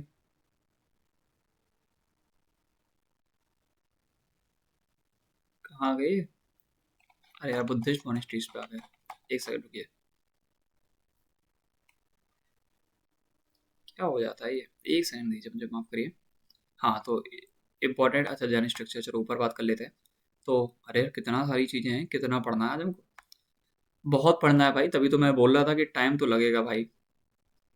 ठीक है, तो ये प्रोफेशन, अच्छा जैनिज्म की भी बात नहीं करी, जैन फेस्टिवल्स की बात नहीं करी है, किसी भी चीज़ की भी बात करी कहाँ, अभी तो हम लोग स्टार्ट कर रहे हैं। अच्छा ये हैं 5 प्रिंसिपल्स, इनकी भी बात करनी है हमको, ठीक है। तो पंच केवलन हो गए। अब हम लोग अपूर्व केवलन की बात कर लेते हैं, इसका जो मीनिंग है वो क्या होता है देख लेते हैं जल्दी से, ठीक है।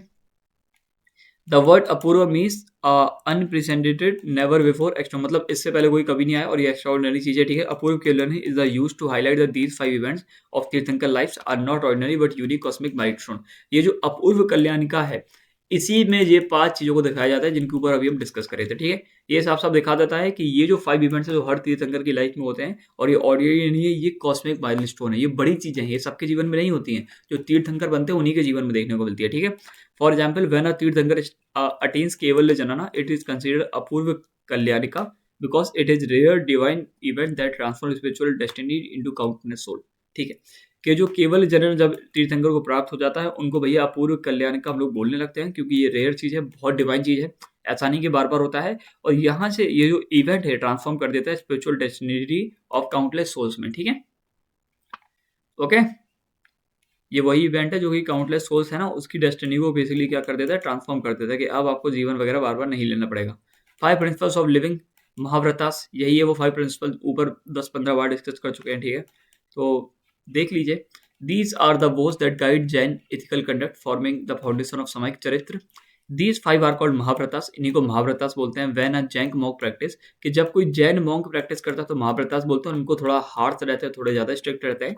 अनुव्रतास होते हैं जब इनको कोई हाउस होल्ड मैन प्रैक्टिस करता है, ठीक है, बताया था ना, ले फॉलोवर, ले वोमैन, ले मैन फॉलोवर्स होते हैं, वो होते हैं। और जब वो फॉलो करेंगे तो अनुव्रतास होंगे, और जब कोई मॉन्क फॉलो करेगा तो ये महाव्रतास होंगे। अहिंसा, do not harm any living being physically और मेंटली, किसी को फिजिकली मेंटली आप बेसिकली हार्म मत करो। एक्सटेंड टू थॉट्स वर्ड्स और डीड्स, कि किसी के भी कर्मों से जो शब्द हैं और जो थॉट्स उनको भी हार्म ना करो। Basic of Jain vegetarianism and compassion, इनको फॉलो करो। सत्य बात है, हमेशा सच बोलो। फॉल्सहुड क्रिएट्स कार्मिक बॉन्डेज, कि अगर आप झूठ बोलोगे तो आप कर्मों के जाल में फंस जाओगे। असत्य मतलब होता है non stealing, do not take what is not given, जो आपको नहीं दिया गया उसको मत छीनो, है ना। Respect others property and rights, के दूसरों की प्रॉपर्टी और राइट्स का बेसिकली वो करो। और ब्रह्मचर्य celibacy for Monks, complete celibacy, मतलब वही बात है, एकदम एकदम सेलिबेसी। और house hold sexual restraint monogamy, की वही बात है, एक ही शादी करो, है ना। और सेक्सुअल रिस्ट्रेंट मतलब समझ गए कि कम से कम इन चीज़ों में पढ़िए। और मॉन्क्स की अगर बात करें तो कंप्लीट सेलिबेसी, कि अब आप कुछ नहीं करेंगे। और इस जो ब्रह्मचर्य का रूल है, इसको किसने ऐड करा था, ये आप मुझे कमेंट करके बता दीजिए। अपार करें non position detachment from material good people and places, की जितनी भी चीज़ें हैं जो कि आपको कहीं ना कहीं अटैच करके रखें, जैसे आज आपके जीवन में आपको लगता होगा कि भैया एक बार एसएससी की नौकरी मिल जाए, बहुत मजा आ जाए, घर वाले खुश हो जाए, ये सारी चीज़ें, तो इन सारी चीज़ों को छोड़ दो। मैं नहीं कह रहा हूँ, मैं नहीं कह रहा हूँ, मैं नहीं कह रहा हूँ भाई, यहाँ लिखा है reduce grid and attachment helping liberation, कि ये जो आपके अंदर की क्या बोलते हैं, ग्रीड मतलब जानते हो ना, लालच है, उसको छोड़ दो। जो अटैचमेंट है उसको छोड़ दो, ताकि आपको लिबरेशन मिल जाए। अब जैन सिंबल की बात करें तो एक ये सिंबल होता है, मतलब ये ऊपर वाला नहीं, एक ये सिंबल होता है, एक ये सिंबल होता है, ये एक सिंबल होता है, एक आधे को तो आप नाम जानते ही होंगे, और एक ये सिंबल होता है, ठीक है। चलो एक एक करके पढ़ लेते हैं। अहिंसा सिंबल ये वाला है, ठीक है। हैंड विद व्हील वो देख लीजिएगा ऊपर। स्वास्थ्य सिंबल आप जानते ही है, 3 डॉट्स वाला ये है, ठीक है, इसको देख लीजिएगा, है ना। और क्रेसेंट प्लस डॉट वाला ये सिंबल है, ठीक है, ये क्रेसेंट प्लस डॉट वाला, ठीक है, इसको याद रखेंगे। ये सारे के सारे जेंट्स के सिंबल है। ओके, जो 3 डॉट है वो त्रिरत्न है, जो कि दिखा रहे हैं राइट फेथ, राइट नॉलेज और राइट कंडक्ट को। जो स्वास्थ्य का वो बताता है 4 stages of existence, heavenly beings, humans, hellish beings, animals और प्लांट। तो ये सारे के सारे लोग एग्जिस्ट करते हैं, ज़्यादा जानने की नीड है नहीं, ठीक है। और represent non violence, heart of cycle of the birth. तो ये जो आप देख रहे हो ना, हैंड विद व्हील, ये जो घूमता जा रहा है, तो साफ साफ दिखाता है कि non violence and heart of right, वही की बात है, बार बार आपको रीबर्थ करना पड़ेगा, साइकिल ऑफ रीबर्थ दिखाता है, ठीक है, याद रखेंगे। द 4 की प्रिंसिपल तत्वास, इंपॉर्टेंट है भैया, क्वेश्चन आया था, इस वजह से बताना पड़ेगा इस चीज़ के बारे में भी, ठीक है, तो बता देते हैं। तो असर, असर मतलब होता है इनफ्लो। इमेजिन करने के लिए क्या पूरा एग्जाम्पल लिखा है, इमेजिन करो कि जब आपके घर में कूड़ा आने लगता है, तो when ever you leave the door open, जब भी आप डोर को खुला रख देते हो तो आपके घर में कूड़ा आने लगता है। सिमिलरली, कि जैसे ही आप केयरलेस थोड़े हो जाते हो, आपके जो थॉट्स है गलत जगह चले जाते हैं, आप अलग काम करने लगते हो, तो जो आपकी सोल है, जो आपकी आत्मा है, उसके अंदर भी जो कर्म है, कर्मिक जो पार्टिकल्स हैं वो अंदर आने लगते हैं और आत्मा में समाने लगते हैं। मतलब जो गलत भावना है वो आपके अंदर आने लगती है, क्योंकि आपने माइंड को खुला छोड़ दिया है। बांध मतलब बॉन्डेज, सारी चीज़ों को बांध के रखना। वंस द डस्ट एंटर, एक बार जब डस्ट एंटर हो जाता है या फिर कचरा आ जाता है, it stick to the furniture and walls, वो सारा का सारा फर्नीचर और दीवारों पे चिपक जाता है। In the same way karmic particles attach themselves to the soul creating bondage. कि यही बात है कि ये जो कर्म के जो पार्टिकल्स हैं, जो कि आपने काम कर दिए, जो कि आपने गलत तरीके चीज़ें कर दी, ये अटैच कर देते हैं खुद को सोल से, क्रिएटिंग बॉन्डेज के। अब आप इनको अलग नहीं कर पाओगे, है ना। फिर होता है स्वयंवर यानी संवरा, जिसको क्या बोलते हैं स्टॉपिंग, संवरा, ठीक है, क्या बोलते हैं stopping. If you shut the door and windows no dust can enter. वही बात है कि अगर आप डोर और विंडोज को बंद कर दोगे किसी भी अपने घर की, तो डस्ट अंदर नहीं आ पाएगा, ठीक है। Likewise by practising self control, इसी तरीके से अगर आप सेल्फ कंट्रोल प्रैक्टिस करोगे, डिसिप्लिन प्रैक्टिस करोगे, राइट कंडक्ट फॉलो करोगे, जो न्यू कर्मिक मैटर है वो आप अपनी सोल में एंटर नहीं करने दोगे। जो भी बाहर की जो चीजें हैं जो कि आपके सोल को अनप्योर बना रही हैं, वो आपके अंदर नहीं आएंगी। और चौथा क्या होता है, nirjara setting. Finally you clean the house and remove the dust that has already settled. और लास्ट में हम लोग को ये भी याद रखना होता है कि पहले जो डस्ट आया था उसको खत्म कर दिया जाए, है ना। Similarly through meditation, penance, spiritual practice, you set the karmic matter already attach to the soul. ये पेनेंस क्या होता है, वही खाना ना खाना, वही होता है क्या, एक बार बता दीजिए मुझे, जहां तक वही है, ठीक है। तो इससे अब आपको ये पता चल गया कि पहली बात कि अगर आप असर्व, बेसिकली इनफ्लो होता है कि आपके अंदर अगर कुछ आ गया तो अच्छी बात है। तो आप हम लोग क्या करेंगे, पहली बात तो क्या करेंगे कि एक बार अंदर आ गया तो भाई वो हमारे माइंड में हमेशा के लिए रहेगा, और सारी चीज़ों के हमारे जो बर्ताव है उस पर बेसिकली इन्फ्लुएंस करेगा। तो उसको स्टॉप करने के लिए या तो डोर लगा दीजिए, या फिर जो अपना माइंड है उसको कंट्रोल करने के लिए क्या करिए, डिसिप्लिन को फॉलो करिए, सेल्फ कंट्रोल फॉलो करिए। और जो सारे सेल्फ कंट्रोल फॉलो करोगे तो आगे से तो कुछ ऐड आएगा नहीं। आपने सेल्फ कंट्रोल करा कि ये गलत काम हम नहीं करेंगे, बट आपको लगा कि भैया जो पहले हमने काम करे उनको कैसे खत्म करें, तो उनके लिए मेडिटेशन करो, स्पिरिचुअल प्रैक्टिस करो, तो वो सारी की सारी जो भावनाएं आपके मन के अंदर से वो चली जाएंगी। और ये जो 4 की प्रिंसिपल्स हैं इनको क्या बोले, तत्वास बोलते हैं ना, तत्वास इंपॉर्टेंट है, याद रखेंगे, क्वेश्चन आया था इसी वजह से बता रहे हैं। जैन फेस्टिवल देख लेते हैं। एक हो जाएगा प्रयुष दशना, महावीर जयंती, महामस्त अभिषेका, ठीक है, ऊपर नहीं पढ़ पा रहा था मैं, ठीक है। तो दिगंबर 10 लक्षसना, ठीक है, मोस्ट इंपॉर्टेंट जैन फेस्टिवल, ये बहुत इंपॉर्टेंट जैन फेस्टिवल है। Period of fasting, confession and forgiveness, basically ये जो फेस्टिवल है इसको बोला जाता है फेस्टिवल ऑफ फॉरगिवनेस, कि आप सभी को माफ कर दीजिए, ठीक है। कि आप फास्टिंग करिए, फास्टिंग मतलब होता है व्रत। कन्फेशन मतलब होता है कि आपने अगर कहीं झूठ बोला है, कुछ गलती करी है तो वो बताइए, और जो जिसको भी आप गलती बताओगे वो आपको माफ कर देगा मोस्ट प्रोबेबली। महावीर जयंती है तो celebrate the birth of Mahavir, जो महावीर जी है उनके जन्म के रूप में बेसिकली इसको मनाया जाता है महावीर जयंती को। और इसकी जो डेट है, कभी हमको मार्च में देखने को मिलती है, कभी हमको अप्रैल में देखने को मिलती है, ठीक है। महामस्त अभिषेक, ये ग्रैंड अटॉर्निंग होती है, वो ऑयल मिल्क पोरिंग होती है। बाहुबली जी जो है ना, गोमेतेश्वरा स्टैचू जिनका किनका है, श्रवणबेलागोला में, कर्नाटका में, ये किनके बेटे थे, आप ये मुझे कमेंट करके बता दीजिए। और ये हर वाला साल में होता है, ठीक है। कार्तिक पूर्णिमा के बारे में याद रखिए, पिलग्रिमेजेस एंड रिचुअल्स स्पेशली इन सत्रउंजय हिल, जो कि पलेटनाना गुजरात में। तो कार्तिक पूर्णिमा यहाँ पे देखने को मिलती है, स्पेशली इन वाली जगह पे, ठीक है। इंपॉर्टेंट है, थोड़ा देख लीजिएगा, ठीक है, देख लीजिएगा इस चीज को, ठीक है। शत्रुंजय जो हिल्स होते हैं ना, पलेटनाना गुजरात में। क्या पढ़ता हूँ, मुझे अजीब अजीब वर्ड आ जाते हैं, मैं पता नहीं क्या पढ़ने लगता हूँ अजीब अजीब सा, है ना। तो इसको याद रखेंगे थोड़ा सा। प्रोफेसर प्रोफेशंस इन जैनिज्म, जिनको अलाउड है और कौन कौन से अलाउड नहीं है। तो देखो सीधी बात है कि एग्रीकल्चर तो प्रोहिबिटेड है, आप एग्रीकल्चर नहीं कर सकते। अब मैं आपको वैसे समझाता हूँ जैसे मुझे समझाना चाहिए, क्योंकि एक ही चीज़ को डिटेल में समझाएंगे तो हो जाएगी दिक्कत, है ना। फिर तो वीडियो हो जाएगी 4-5 घंटे की, मैं नहीं चाहता ये हो। तो जैनिज्म में बेसिकली है कि आप एग्रीकल्चर नहीं कर सकते, क्योंकि एग्रीकल्चर करोगे, हल जोतोगे, तो जो जमीन में छोटे छोटे जीवन रहते हैं उनको दिक्कत होगी, आप पेड़ों को उखाड़ोगे उनको तकलीफ होगी। और आपको पता है कि हम लोग अहिंसा की बात करते हैं, नॉन वायलेंस की, तो कोई भी अहिंसा हम नहीं करेंगे, क्योंकि आप इंसेक्ट को मारोगे, हार्म करोगे पृथ्वी को, क्योंकि पृथ्वी पे आप गड्ढा करते चले आ रहे हो, पृथ्वी को कुछ दर्द नहीं होगा, माइक्रो ऑर्गेनिज्म मरेंगे बहुत सारे।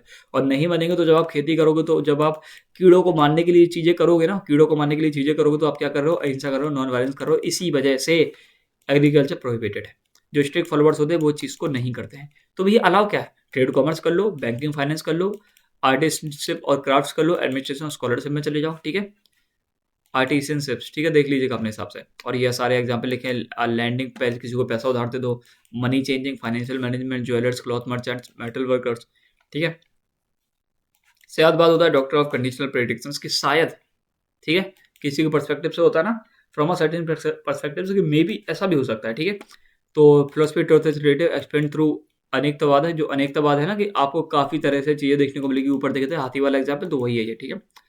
सप्तभंगी वही बात है, 7 फोल्ड प्रेडिक्शन है यहाँ पे, शायद अस्थि, शायद अनस्थि, शायद अस्थि नस्थि, शायद अवा अवक्तव्य, ठीक है, शायद अवक्तव्य, शायद अस्थि अवक्तव्य, शायद नस्ति अवाक्तव्य, शायद अस्थि नस्ति अवाक्तव्य, ठीक है। तो ये 7 हैं। नेम बिल्कुल याद नहीं है नीड करने की, मतलब नेम लर्न करने की बिल्कुल नीड नहीं है, बस ये देख लो कि सप्तभंगी इनको कहा जाता है, ठीक है, ओके।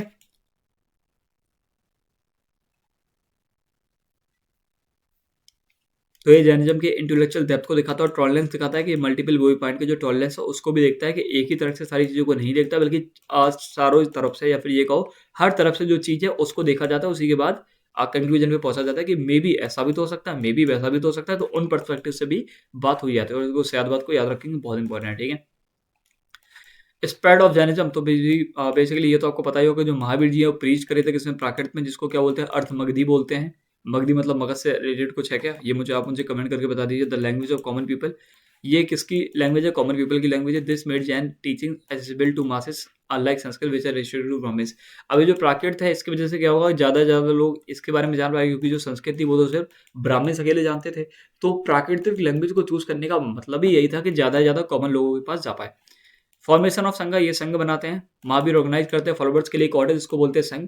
अब यहाँ पे कोई भी वर्ण और कोई भी बैकग्राउंड का लोग आ सकता था। अब याद ये रखिए कि जब महावीर जी को मोक्ष प्राप्त होता है तो उस समय तक यहाँ पे जो संघ की जो कम्युनिटी थी, इसमें देखोगे तो मेल जो मुनि थे लगभग इतने थे, और साध्वी थी जो फीमेल स्टडी थी वो 36,000 थी। सर्वक जो कि लेमैन थे वो 1,59,000 थे। साध्विका जो ले वोमेन थी वो लगभग 3,18,000 थी। तो ये जो है ना, आप देखेंगे ना तो बहुत सारे लोग उस टाइम तक संघ के पार्ट बन चुके थे, और इसमें वोमेन ज्यादा, अगर आप ठीक से देखेंगे तो ना मेल्स कम है, ठीक है। This inclusively help Jainism spread beyond elite class, और इसने साफ साफ हेल्प करा कि जैनिज्म जो एलिट क्लासेस है उसमें भी फैल जाए, ठीक है। मतलब वही एलिट क्लासेस के अलावा भी हर जगह फैल जाए, ठीक है, हर जगह।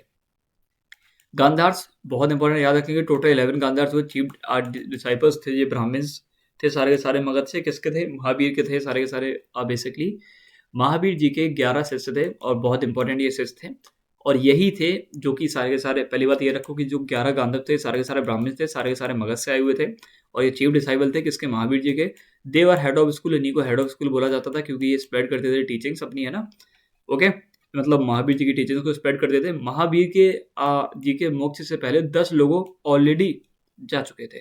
तो आखिर में जो, मतलब इन्हीं का काम था कि महावीर जी जब चले जाएंगे तो आप आगे ज्ञान बांटिएगा, पर उनमें से 10 तो ऑलरेडी जा चुके, बचे एक कौन, आर्य शुद्धमन। तो यही बाद में जाके सर्वाइव होते हैं, और यही बाद में लीडर बन जाते हैं संघ के, ठीक है, इसको याद रखेंगे।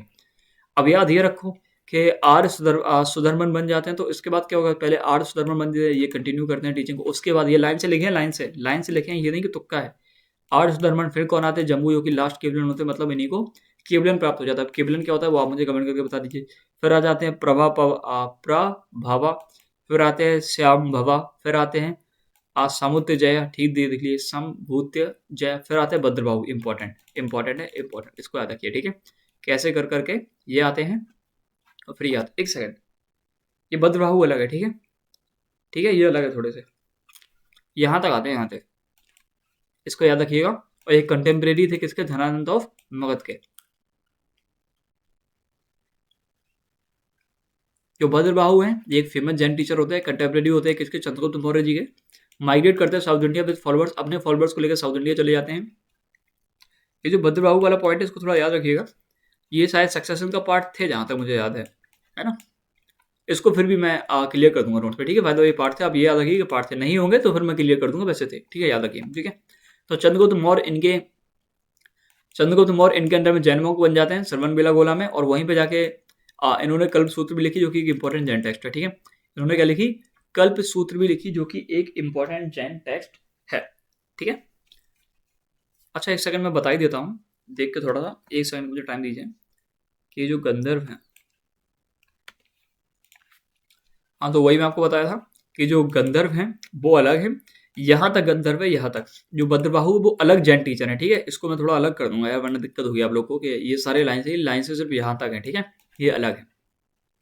जैन आचार्य, इनके ऊपर क्वेश्चन आया है, इसी वजह से लिख दिया है। इनके बारे में बिल्कुल जानने की नहीं है, बिल्कुल, ठीक है। हाँ, उमावस्ती ऑथर, ये तो नीचे भी डिस्कस कर लेंगे, तो जानने की नहीं है। भद्रबाहु ये लास्ट कौन थे बिल्कुल मत जानो, ठीक है। बस इनके नेम याद कर लो, बस बस बस नेम याद कर लो, ठीक है। बिल्कुल मत जाना इनके बारे में, बस इनके नेम देख लो। भद्रबाहु, ठीक है। कुंदल कुंदा, ठीक है। समांत तभद्र, ठीक है। समांथ भद्र, ठीक है। हरिभद्र, ठीक है। हेमचंद्र, ठीक है। इनके नेम याद रख लो। ऑप्शन में आपको बस यही देखने को मिलेगा एग्जाम में कि इनमें से कौन से जैन आचार्य नहीं है, तो ये 2-3 ऑप्शन में देखेंगे, तो इनमें से अगर कोई दिख जाए तो टिक लगा देना, और ना देखे तो समझ लेना अपने हिसाब से, तो यही है जैन आचार्य। मतलब हैं बहुत सारे, लेकिन मैंने आपको प्रोमिनेंट बता दिए, जो कि आपको एग्जाम्पल में मतलब देखने को मिलते रहेंगे, ठीक है। तो जैनिज्म कैसे भैया 2 पार्ट में डिवाइड हो गया, हिस्टोरिकल बैकग्राउंड जान लेते हैं। तो देखो 4th सेंचुरी बीसी के एंड में एक 12 ईयर का फैमान स्ट्राइक कर जाता है गंगा वैली को, मगध में आ जाता है 12 ईयर का फैमान। फैमान मतलब होता है भुखमरी आ जाती है, बाढ़ वगैरह कुछ भी समझ लो। तो जो भद्रबाहु होते थे, जो कि राष्ट्र शूद्र कवेली थे, ठीक है, देख लीजिए अपने हिसाब से ये होता क्या है, ज़्यादा नीड है नहीं आपको जानने की, ठीक है, ज़्यादा नीड है नहीं, ठीक है। तो भद्रबाहु जी का याद रखिए। तो ये क्या करते हैं, ये led a group of monks along with Chandragupta Maurya southward to Shravanabelagola Karnataka.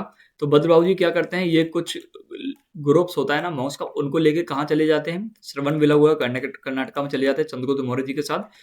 और जो स्थूलभद्र थे, ये मगध में ही रहते हैं अपने दूसरे ग्रुप के साथ, मॉन्क्स के साथ, ठीक है। अब ये स्थूलभद्र कौन है, भद्रबाहु कौन है, ये बेसिकली वो हैं जो कि इनकी टीचिंग्स को फैला रहे थे, ठीक है। किनकी टीचिंग्स को, जैनिज्म की टीचिंग्स को। तो ये लोग जब यहाँ पे गंगा वैली में मगध में बेसिकली वो आया फैमाइन, तो ये लोग अपने अपने जैन टीचिंग्स को फैलाने के लिए चले गए।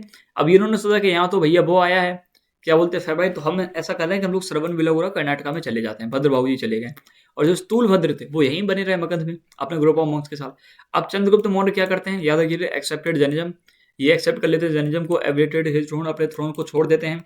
बाद में ये सैन्यलेखा परफॉर्म करते हैं। चंद्रगुप्त मौर्य जी जो हैं वो सैन्यलेखा परफॉर्म करते हैं, उनको संथारा भी बोलते हैं, ऊपर डिस्कस किया था कि जब तक हम लोग व्रत रखेंगे जब तक हमारी डेथ नहीं हो जाती। और बाद में ये अपने जो शरीर को त्याग देते हैं कब, 298 BC में, याद रखेंगे, ठीक है। कॉज ऑफ डिवीजन ये समझो कि आफ्टर 12 साल, जब 12 साल के बाद भद्रबाहु ग्रुप, जो भद्रबाहु जी आप देखोगे ना बाहर चले गए थे, जब बाद में जब लौट के आते हैं मगध में, तो वो देखते हैं कि they had practice nudity Digambar during famine year, कि ये लोग जो थे इन्होंने अभी तक फेमाइन ईयर, मतलब वही है कि जो ये लौट के आए, ये लोग पूरे बिन कपड़ों के आए थे। कौन, जो भद्रबाहु वाले लोग थे, ये सारे के सारे बिन कपड़ों के आगे सामने खड़े हो जाते हैं। तो वो कहते हैं यार तुम बिन कपड़ों के कैसे चले आए यार, पागल आगल हो क्या। और जो शूद्रबाहु का ग्रुप होता था वो वाइट रोज, मतलब वाइट कपड़े पहना जाता है, जिनको हम लोग स्वतंबर ट्रेडिशन बोलते हैं, अच्छे समझिएगा। जो न्यूडिटी है उनको हमने बोला दिगंबर ट्रेडिशन, जो और जो श्वेतांबर जो वाइट कपड़े पहनते थे उनको हम लोग क्या बोला, वाइट, ठीक है, श्वेतांबर ट्रेडिशन बोला। तो जो स्थूलभद्र वाले लोग थे वो सारे के सारे वाइट कपड़े पहने हुए थे, और जो भद्रबाहु वाला जो ग्रुप था वो सारे के सारे न्यूड थे एकदम। तो उन्होंने बोला कि भैया ये आप न्यूड क्यों हो गए, तो उन्होंने बोला कि जैनिज्म में सबको त्यागना होता है, कपड़ों से भी मोह मत करो, सारी की सारी चीज़ों को त्याग दो। तो इसी वजह से हम लोग कपड़े नहीं पहने हैं, और 12 साल तो हमने कपड़े पहने ही नहीं है। तो वो कहते हैं कि अब तुम लोग कपड़े काहे पहनो, तुम असली जैनिज्म थोड़ी हो, तुम जैनिज्म को प्रीच ही नहीं कर रहे हो, जो टीचिंग हमारे महावीर जी सिखा गए तुम उनकी बात ही नहीं मान रहे हो, तुम सही व्यक्ति नहीं हो। कौन, भद्रबाहु के लोग थे, इन पे क्या लगाते, इल्जाम लगाते। और ये लोग कहते हैं कि चलो तुम अपना धर्म भ्रष्ट करके आए हो, जिस हिसाब से तुम लोग आए हो तो अपना धर्म भ्रष्ट करके आए हो, हमें तुम्हारा भरोसा नहीं। तो दोनों के बीच मतभेद होती है, दोनों को लगता है कि यार हमें लगता है तुमने तोड़ा है, और हमें लगता है तुम फॉलो दोनों कर रहे थे, बट दोनों को लगता है कि तुमने तोड़ दिया है, और उनको लग रहा है कि तुमने जैनिज्म को तोड़ दिया। तो उन लोग को ऐसी लगता है, ठीक है।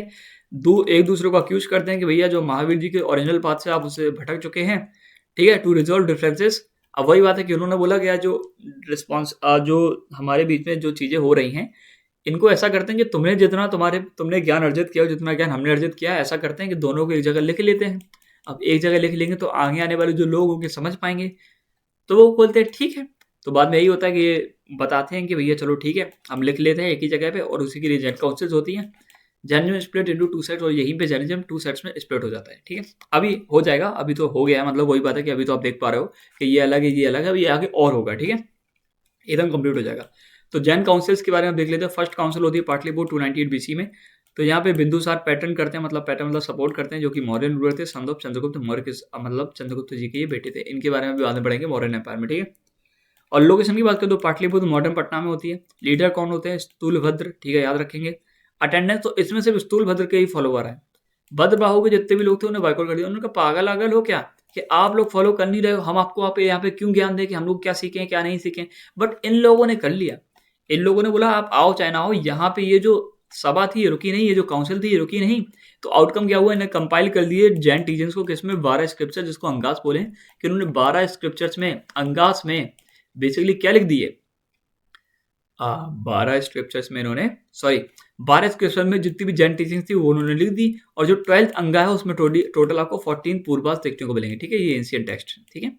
तो 12 स्क्रिप्चर्स में इन्होंने सारी की सारी चीजें लिख दी, और जो 12th अंगा है उसमें हमको 14 पूर्वास देखने को मिलेंगे, जो कि एक एंशिएंट टेक्स्ट होते थे, ठीक है। Preserve oral tradition into written form, की जो ओरल जो सारी चीजें अभी तक बोलते चले आए थे उन्होंने उनको रिटन फॉर्म में लिख दिया, और उन लोगों ने अभी तक नहीं किया। आप समझिए, जो भद्रभाव की बात कर रहे हैं उन्होंने अभी तक ये सारी चीजें नहीं लिखी है, वो तो बढ़िया न्यूड घूम रहे हैं, उनको कोई दिक्कत नहीं है। स्थूल भद्र के जितने फॉलोवर्स थे उन्होंने सारी चीजों को एक जगह पे लिख दिया है, ठीक है। First attempt to codify Jain canon, वही बात है कि जो जितने भी जैन के जो प्रिंसिपल्स वगैरह हैं उनको एक जगह पे लिखने का जो काम हुआ वो पहली बार यही हुआ, ठीक है। सेकंड काउंसिल होती है Vallabhi Gujarat 5th century CE के टाइम पे। अब ये सीई क्या है, कॉमन एरा है, अब ये क्या होता है ये आप मुझे कमेंट करके बताइए। लोकेशन होती है वल्लभी गुजरात, बहुत इंपॉर्टेंट है लोकेशन, तो बिल्कुल याद रखना, यहाँ पे भी लोकेशन बिल्कुल याद रखना।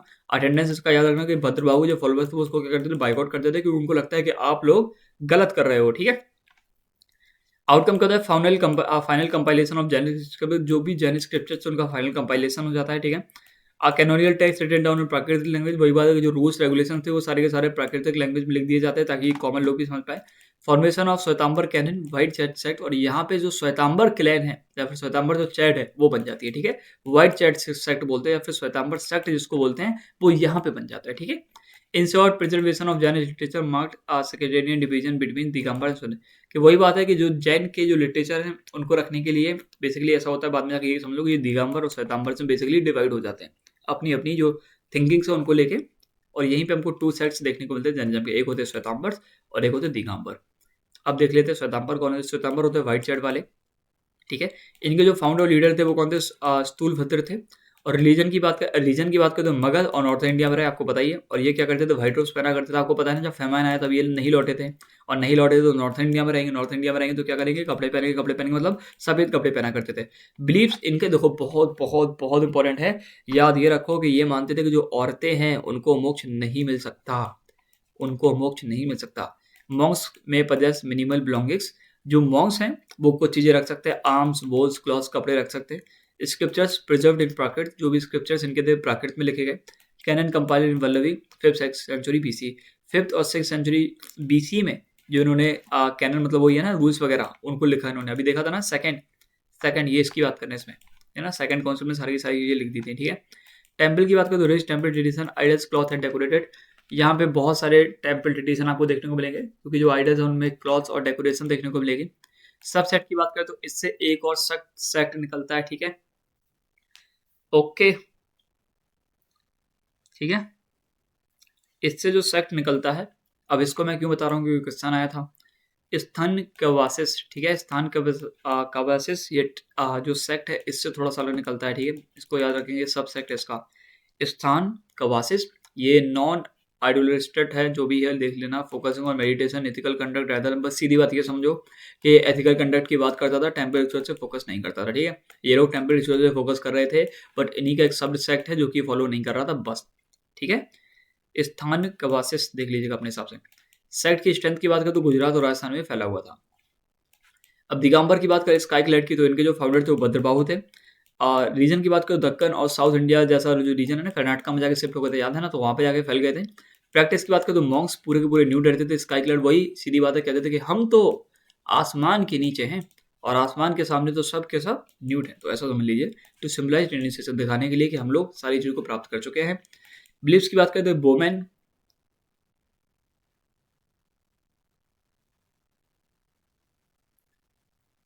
वो अरे अरे अरे, वही मैं कहूँ, मैंने गलत बता दिया भाई, ये गलत बता दिया, मैंने गलत बता दिया कि वोमेन यहाँ पे अटेन कर सकती है मोक्ष को, ठीक है, याद रखिएगा कि श्वेतांबर में वोमेन्स अटेन कर सकती है मोक्ष को। वही मैं कहूँ कि यार ये गलत हो गया कि यहाँ पे वोमेन्स अटेंड कर सकती है मोक्ष को, यहाँ पे नहीं कर सकती है, ठीक है। वोमेन्स यहाँ पे अटेंड नहीं कर सकती है बेसिकली मोक्ष को, उसके लिए उनको दोबारा जन्म लेना पड़ेगा और आदमी बनना पड़ेगा या फिर लड़के के रूप में आना पड़ेगा, तभी वो जन्म ले सकती है, ठीक है। Monks renounce all possession including cord, यहाँ पे जो मॉन्क्स होते थे वो सारी की सारी चीजें छोड़ देते थे, कपड़े भी छोड़ देते थे हर तरीके के, ठीक है। स्क्रिप्चर्स की बात करें तो ओरिजिनल टेक्स्ट लॉग्स, अब वही बात है, ओरिजिनल टेक्स्ट कहाँ के खो गए, अब क्यों खो गए भैया, आपने लिखे ही नहीं, जब लोगों ने बोला लिख लो तब आपने लिखे नहीं, तो ओरिजिनल टेक्स्ट यहाँ पे खो गए। Rely on later works with, और जो बाद में जाके जो काम लिखे गए इनके द्वारा, इन्हीं पे बेसिकली रिलाई करते हैं, ठीक है। अब ये कौन नेम है बिल्कुल मत देखिए, ज्यादा इंपॉर्टेंट है नहीं, ठीक है। नोट्स हम मिलेंगे, मन करे तो देख लेना, क्वेश्चन कभी लगे कि इनसे आया तो देख लीजिएगा, ठीक है। अब मैं नेम पढ़ूंगा, अजीब से नेम होंगे। सख्त कांड गमा, ठीक है। कस्यना पुहाटा, ठीक है, कसना पुहाटा और सख्त गांड, सख्त नाद गमा, ठीक है, सख्त नाद गमा, ठीक है। टेम्पल्स की बात करें तो आइडल्स, जो जितने भी मतलब जो आइडल्स बनाया करते थे उनके कपड़े नहीं हुआ करते थे, मतलब बिन कपड़ों के, सिंपल ऑस्टर, वही बात है कि सिंपल एकदम बिना कपड़ों के, ठीक है। सर्क स्टोन की बात करें तो कर्नाटक और मध्य प्रदेश में फैला हुआ है। फैक्टर्स हेल्पिंग स्प्रेड के भैया रॉयल पैटर्न देखने को मिलेगा चालुक्य से, राष्ट्रकूट सोलंकी से, तो बाद में देखने को मिला, पहले मिला मौर्य चंद्रगुप्त मौर्य से, ठीक है। अब बिंदुसार से, बिंबिसार से, अजातशत्रु से, इन सबने क्या करा, जैनिज्म को सपोर्ट करा। मर्चेंट सपोर्ट की बात करें तो जैनिज्म प्रोवाइडेड एग्रीकल्चर, वही बात है, जैनिज्म में एग्रीकल्चर को इन्होंने प्रोवाइड कर दिया था। तो जो फॉलोअर्स थे वो ट्रेड और कॉमर्स वाले थे ना, okay, well traders funded monastery temple council, वही बात है कि इन्होंने एग्रीकल्चर को हटा दिया, तो लोग ट्रेड करने लगे, कॉमर्स करने लगे, पैसा आने लगा, पैसा आने लगा तो उन्होंने जेंट्स को पैसा देने स्टार्ट कर दिया। सिंपल टीचिंग्स की बात करें तो नॉन वायलेंस की बात करते हैं, ट्रुथ की, वही सिंपल सिंपल चीज़, ऐसा कुछ है नहीं कि आप इसको फॉलो ना कर पाए। ज्योग्राफिकल स्प्रेड की बात करें तो मगध से लेकर साउथ इंडिया, श्रवण वेलन गोला कर्नाटका तक, वेस्टर्न इंडिया में गुजरात राजस्थान जो कि स्ट्रॉन्ग होल्ड बन गया, मतलब यहाँ पे भी अच्छा खासा फैला। लेटर स्प्रेड तो मध्य प्रदेश और महाराष्ट्र, बाद में जाके मध्य प्रदेश और महाराष्ट्र में भी फैला। पैटर्नाइज किसने किया, इंपॉर्टेंट है, याद रखिएगा, चंद्रगुप्त मौर्य और बिंदुसार ने। और मगध की अगर बात करें तो Bimbisara, Ajatashatru later supporter of Jainism, बाद में जाके अजातशत्रु जैनिज्म को भी सपोर्ट करेंगे, ठीक है। सॉरी, अर्ली सपोर्टर थे जैनिज्म के, ठीक ठीक ठीक, अर्ली सपोर्टर थे कि जैनिज्म को सपोर्ट करने वाले पहले लोग थे, बाद में जाके इन सब ने किया है, बट ये अर्ली सपोर्टर थे, ठीक है। अब मतलब वही बात है कि उस टाइम पे ये लोग थे ही नहीं ना, ठीक है। और खारवेला किंग जो कि कलिंगी थे, उदयगिरी, खानदारी केव्स, हाथी गुम्बा इंस्क्रिप्शंस, ये सारी देखने को मिलती हैं। चौलक, अहियोल, बदामी, दिलवारा टेम्पल्स, ये सब देखने को मिलते हैं, ठीक है। राजकोटास, जैन केम्पेस, मतलब उन्होंने ये सारी चीज़ें बनवाई, देख लीजिए अपने हिसाब से। चंदेला, सोलंकी, तोमर्स, गंगा डायनेस्टी, गोमतेश्वर स्टैचू जो कि श्रवणबेला गोला में देखने को मिलता है, तो ये गंगा डायनेस्टी वाला थोड़ा याद रखेंगे, ठीक है। चंद्रगुप्ता एक जैन मॉन्क बन गए थे, कोई प्रैक्टिस करी थी और बाद में जाके प्राण त्याग दिए थे, कौन सी प्रैक्टिस थी। मखाली घोष जी के बारे में देख लीजिए, मखाली घोष थे फाउंडर किसके, अजीब का सेट के, बताया था ना, ये मखाली घोष जी इन्हीं के साथ निकले थे, बट इनकी जो थॉट्स थे वो काफ़ी अलग थे। इन्होंने बोला था कि भैया सारी की सारी चीज़ नियति है, कि सारी की सारी चीज़ें नियति है, सारी की सारी, इससे अलावा हम लोग जान नहीं सकते हैं, इसी वजह से, ठीक है। तो मखाली घोष का इंट्रोडक्शन देख लीजिए, फाउंडर थे अजीब का सेट के 5th सेंचुरी BC में। Born in humble family of described as a wandering ascetic, कि भैया इधर से उधर घूमा करते थे, तो इनको एक घूमते हुए साधु की तरह काफ़ी बार डिस्क्राइब किया जाता है। रिलेशन विद महावीर की अगर बात करें तो ये पहली बात तो डिसाइपल हुआ करते थे और कंपेनियन थे किसके, महावीर जी के, कुछ सालों के लिए। उसके बाद डिसएग्रीमेंट हुए इनके डॉक्ट्रिन्स के ऊपर, स्पेशली के फेट और कर्म की, जो फेट है भैया यही सारी चीज़ें, किस्मत है वही सारी चीज़ें, उसको अब अलग नहीं कर सकते हो। पर जो महावीर जी थे वो बोले कि आप कर्म करोगे तो चीज़ें चेंज हो जाएंगी, बट इन्होंने इन चीज़ों को नहीं माना। Jain tax of in protect, वही बात है कि ये जो मखाली घोसले जी जो है ना, इनको बेसिकली राइवल माना जाता है, मतलब काइंड ऑफ दुश्मन काइंड ऑफ, या फिर ये समझो कि जिनसे लड़ाई वगैरह चलती थी मखाली घोष, ठीक है। तो अजीब का सेट की वही बात करते हैं, सारी साइन नियति की बात करते हैं, प्रैक्टिस करते हैं ascetic lifestyle, nudity, renunciation, similar to Jain monk, जैसे जैन मॉन्क्स करते थे वैसे ये करते हैं।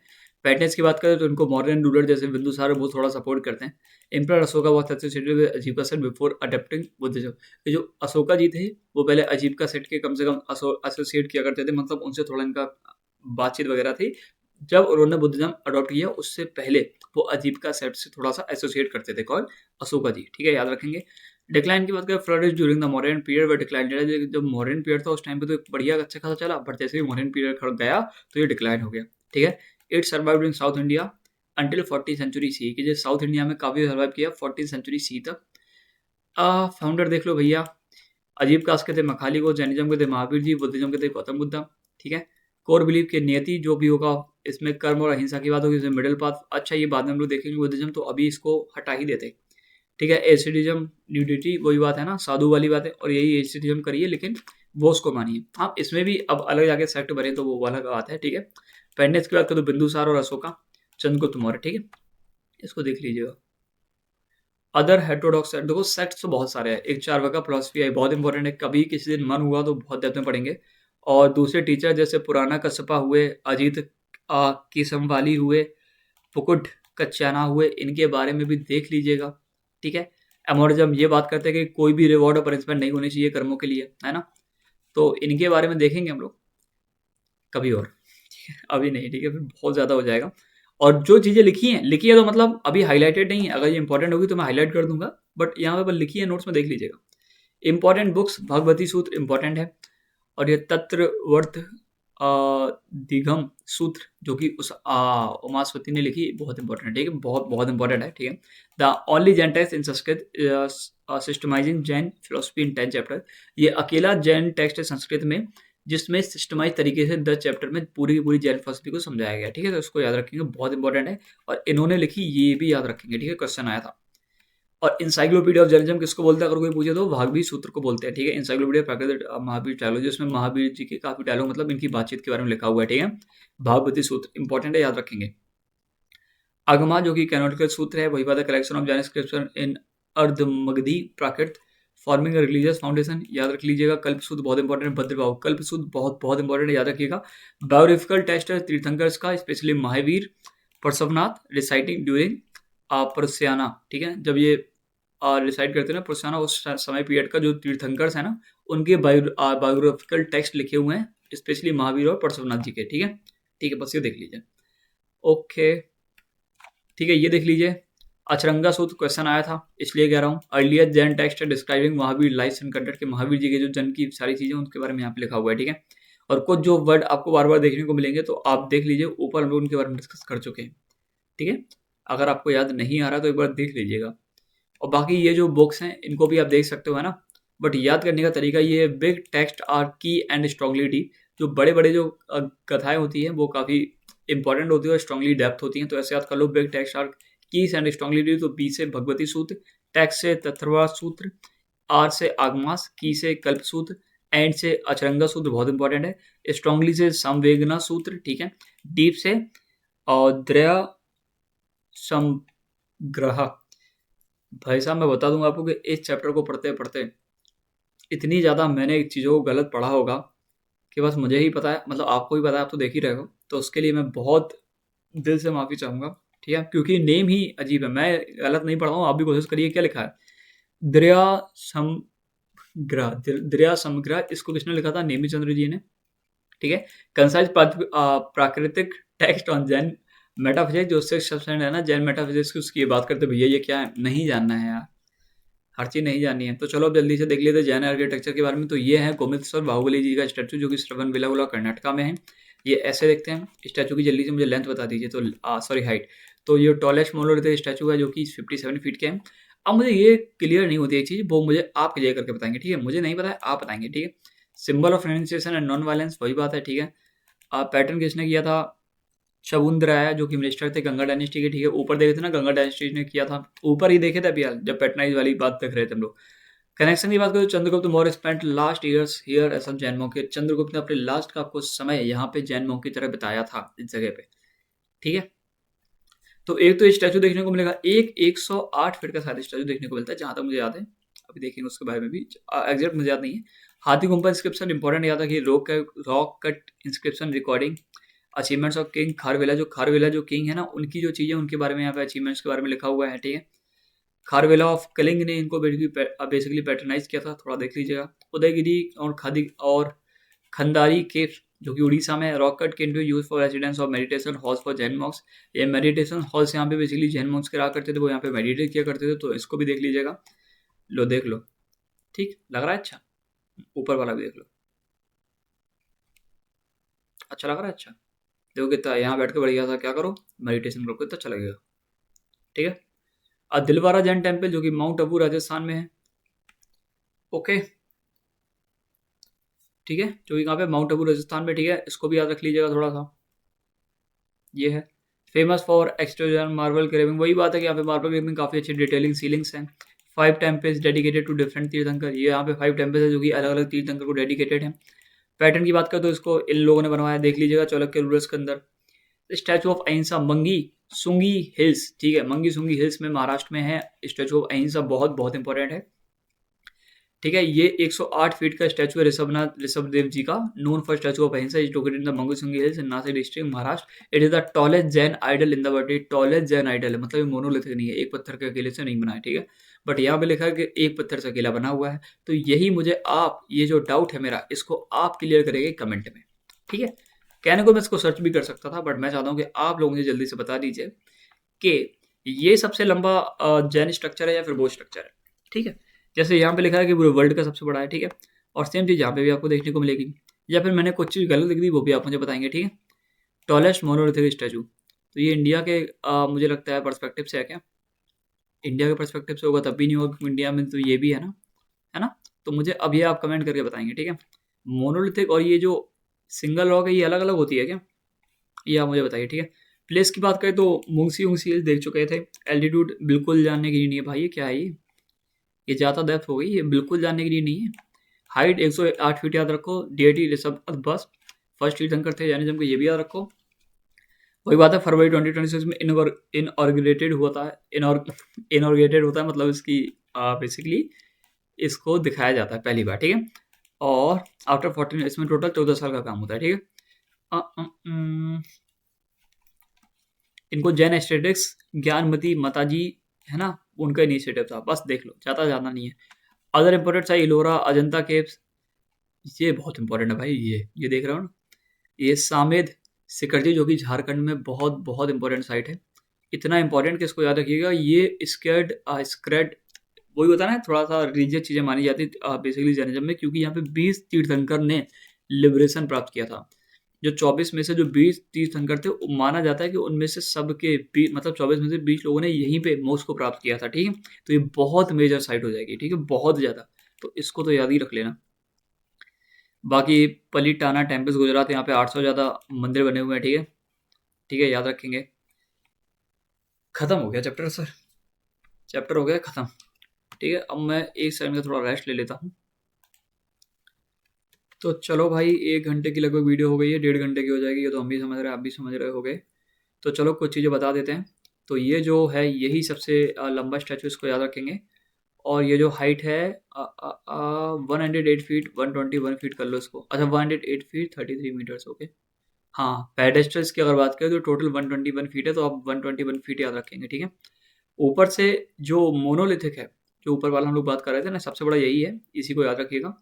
ये प्रोमिनेंट है, सबसे बड़ा नहीं है, ठीक है, ये प्रोमिनेंट है काफ़ी, श्रवणबेलगोला गोला में इंपॉर्टेंट है, सबसे बड़ा नहीं है, ठीक है, इसको हटा दीजिएगा, ओके। इंपॉर्टेंट पॉइंट, जैनिज्म के फाउंडर कौन थे? महावीर जी, ठीक है। बर्थ नेम क्या था? देख लीजिए, पुरुषवर्धमन। पेरेंट्स से सिद्धार्था त्रिशला, जो कि सिस्टर थी किसकी? चेतका जी की, ठीक है। चीफ थी जगह लक्ष्मी, ठीक है। रेनेसेशन देख लीजिए, कब इन्होंने रेनेसेशन करते हैं, ठीक है। 12 साल तक ये आप बेसिकली मेडिटेट वगैरह करते हैं, आपको बताइए होगा लाइटमेंट इनको कहाँ मिलता है, केवल परफेक्ट नॉलेज कहाँ मिलती है। सले खाना क्या होती है बता दीजिए, एक प्रैक्टिस होती है, आपको बताइए होगा। लैंग्वेज प्राकृत में करा, जिसको अर्थ मगधी भी बोलते हैं। और संघ क्या होते हैं, गंधर्व क्या होते हैं, सक्सेशन, कल्पसूत्र देख लेते हैं, कुछ ऐसा जो हम छूट गया होगा नहीं। रत्न थ्री जो है इसके बारे में बात करी, 5 हूस देख लिए, सयादबाद देख लिया। प्रोफेशनल पैटर्नेज किस किसने कहा, खारवेला किंग आपको बताइए होगा। उदयगिरी की हम लोग बात कर रहे थे ना, केव्स वगैरह पैटर्न क्या था, जैनिज्म को देख चुके थे। फेस्टिवल्स देख चुके थे, 12 साल में एक बार होता है। बेसिकली क्या होता है, दूध या फिर और तेल और सारी चीज़ें डाली जाती हैं, ठीक है। कहाँ पे होता है, किन के ऊपर होता है, कौन से वो डेटी हैं, कितने फीट के हैं और किसके बनाए गए हैं, किसके बेटे हैं, सारा बताओ जल्दी से मुझे, ठीक है। महामस्तक महामस्तक अभिषेका, ठीक है। टेक्स्ट, ये सारे के सारे भैया टेक्स्ट इंपॉर्टेंट है, एकदम प्रोमिनेंट है, वो यहाँ पे लिखे हैं। स्प्रेड की बात करें तो इंपॉर्टेंट टाइमलाइन ये देखो कि बर्थ होता है महावीर जी का 540 बीसी में। निरंसेशन को 510 बीसी, मतलब सारी चीज़ें छोड़ देते, केवल उनको मिलता है 498 बीसी में। 468 में इनकी बेसिकली इनको मोक्ष मिल जाता है। 290 बीसी में चंद्रगुप्त मौर्य सलेने का परफॉर्म करते हैं, फर्स्ट काउंसिल याद रखिएगा। First century patronage by Kharavela Udayagiri, ये कैप्स बनती है। 6th सेंचुरी में सेकंड काउंसिल होती है, ठीक है। ये फर्स्ट काउंसिल होती है पाटलिपुत्र में, ये भी देख लेना 498 में, ठीक है। 981 गोविंद स्टैचू श्रवणबेलगोला बन जाता है। 11 से लेकर 5th सेंचुरी दिलवारा पलटा, ये सारी चीज़ें आता है, टेम्पल्स बनते हैं, ठीक है। तो ये चैप्टर हो सकता है काफ़ी लोगों के सिर के ऊपर से गया हो। मुझे खुद पता है कि ये चैप्टर हो सकता है काफ़ी लोग के सिर के ऊपर से गया हो। मैंने सारी चीज़ों को एक्सप्लेन करा तो है, बट मैंने काफ़ी बार, मतलब ये है ना कि अलग-अलग अजीब-अजीब वर्ड्स आए हैं, तो मैंने उनको शायद सही से प्रोनाउंस ना किया हो। बट जहाँ तक मुझे उम्मीद है कि आप लोग 1.5x में देख रहे हो, तो आपको कुछ समझ नहीं आया होगा, आपको सारी चीज़ें एकदम क्लियर होती जा रही होंगी। बट वही बात, आपको ये समझ में नहीं आ रहा होगा भैया फोकस किस पे करना था, कौन ज़्यादा इंपॉर्टेंट था, कौन ज़्यादा नहीं था। तो क्वेश्चन कर लेते हैं, दिखा देते हैं आपको असली नेता नगरी होती क्या है। और क्वेश्चन यार क्वेश्चन इतने कठिन है, मैं क्या बताऊँ। क्वेश्चन आप देखोगे आपका दिमाग खराब हो जाएगा। हाँ सच में, क्वेश्चन अगर आप देखोगे तो आपको लगेगा भैया रहने दो, चलो पहला क्वेश्चन करके बताओ। आंसर लिखे रहते हैं, क्योंकि मुझे पता है ये जो क्वेश्चन है इनमें दिक्कत देगी आप लोग को, ठीक है। तो इन सबके आंसर और एक्सप्लेनेशन आपको नोट्स में देखने को मिल जाएगी, तो उसकी टेंशन मत लीजिएगा। तो which Jain Tirthankara is associated with the symbol of lion. Lion की बात करें तो किसकी बात करते हैं भैया, लायन से कौन, ऋषभनाथ, महावीर जी, नेमिनाथ जी या परशुनाथ जी। भैया ये तो ऋषभनाथ जी हो जाएंगे, आपने बताया था ऋषभनाथ जी हो जाएंगे, जिनको लायन से बेसिकली करा जाता है। ये तो गलत हो जाएगा भैया, ऋषभनाथ जी नहीं होगा, इसका जो आंसर हो जाएगा वो हो जाएगा महावीर जी, क्योंकि आपको पता है जो लायन का सिंबल है उनसे महावीर जी को डिनोट करा जाता है, पता है ना आपको, ठीक है। और ऋषभनाथ जी को किससे करा जाता है, बुल से। नेमिनाथ जी को किससे करा जाता है, बताए थे आपको, नहीं बताए थे। तो ये जो है ना फर्स्ट तीर्थंकर, ये गलत है, ठीक है, ये बुल नहीं होगा, ठीक है।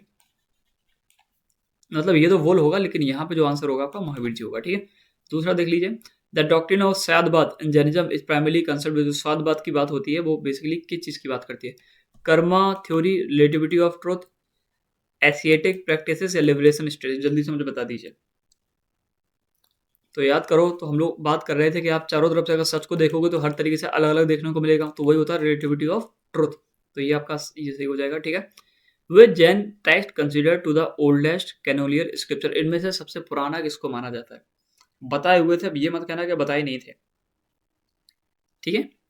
तो इस हाँ बताए हुए थे, अगर आपको लग रहा है कि नहीं बताए तो इसका जो आंसर हो जाएगा वो जाएगा अचरंगा सूत्र, ठीक है, अचरंगा सूत्र। और नहीं मानते हो दिखा दें कि बताए थे, आपको पता है तुम लोग को भरोसा नहीं हो रहा होगा कि बताए थे भैया। अब ऊपर जाएंगे लोड होगा, लेकिन तुम लोग मानोगे नहीं, तो चलो दिखा देते हैं। अचरंगा बोला था कि महावीर जी के लाइफ और कंडक्ट जी के बारे में बात करते हो, ये अचरंगा सूत्र इंपॉर्टेंट है, अर्लीस्ट और बोला था, क्वेश्चन भी आया था, बताया था, याद आया, तो इसको मत भूलिएगा। अभी बता रहा हूँ, जब शाम को रिवीजन होगा दोबारा पूछूंगा, फिर नहीं बता पाओगे तो गोली मतलब नहीं मारूंगा, ठीक है। प्लास्टिक की बंदूक आती है उससे मार दूंगा मैं। चलो क्वेश्चन नंबर 4 देख लेते हैं। The concept of anuvratas in Jainism refer to, जो कॉन्सेप्ट होता है अनुव्रतास।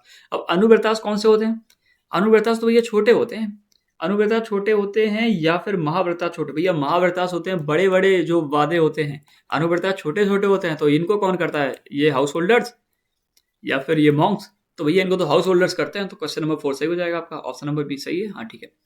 विच Jain council compiled the 12 Angas. 12 Angas किस जैन काउंसिल में लिखे गए, याद रखोगे पहले वाले में नहीं लिखे गए थे। याद है कि पहले वाले में तो क्या हुआ था, एक लोग आए नहीं थे, तो 12 अंगास कहाँ देखने को मिले थे, काउंसिल एट वल्लभी में। ये सेकंड थी ना, सेकंड थी ना, ये मुझे आप कमेंट करके बता देंगे।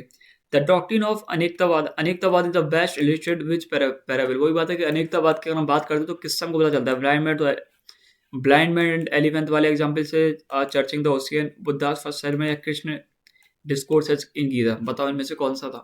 तो हम लोग देखे थे ना कि भैया अनेकतावादा के अलग अलग तरीके से अलग अलग चीजें हो देख सकती हैं, तो हम लोग किसमें देखे थे, ब्लाइंड मैन एंड एलिफेंट। किसी को लग रहा था ये सांप, किसी को लग रहा था ये पिलर है,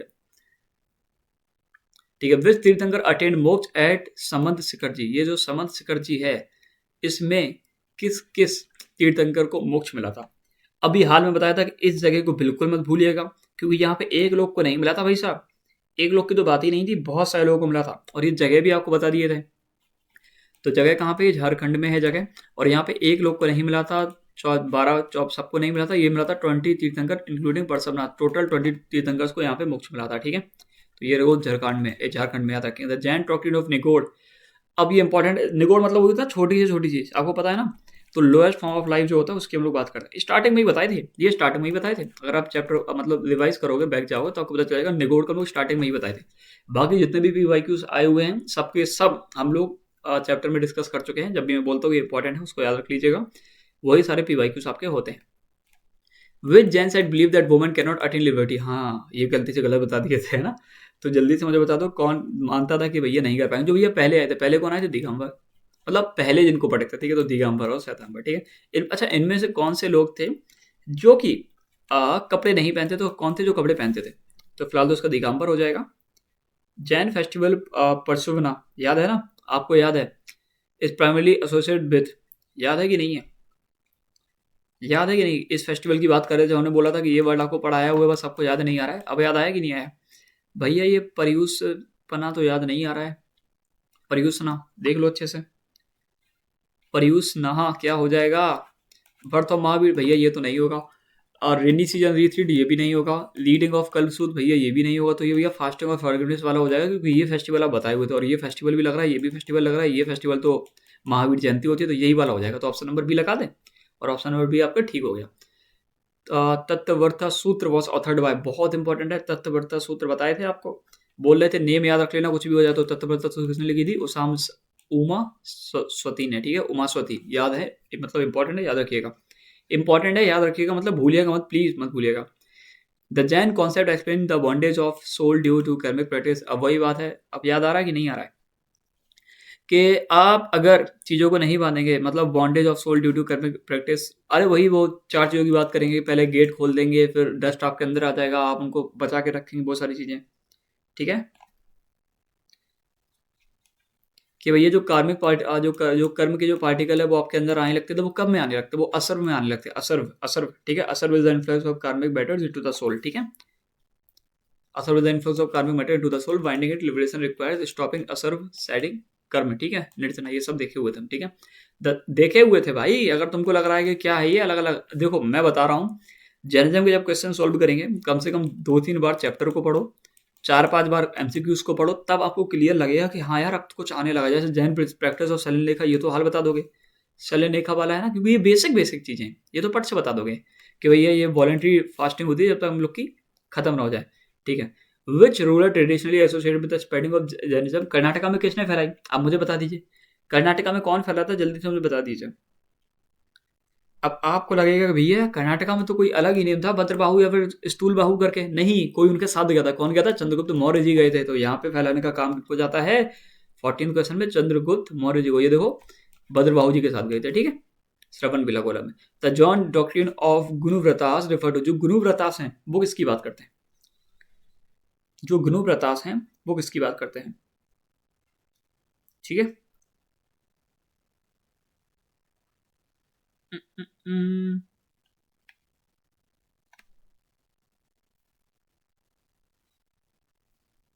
तो जो गुणव्रतास बात करते हैं वो सप्लीमेंट्री, वो सब लेमैन की बात करते हैं। जो नॉर्मल लोग होते हैं, नहीं, जो नॉर्मल लोग नहीं, वैसे यहाँ पे ये नहीं होना चाहिए।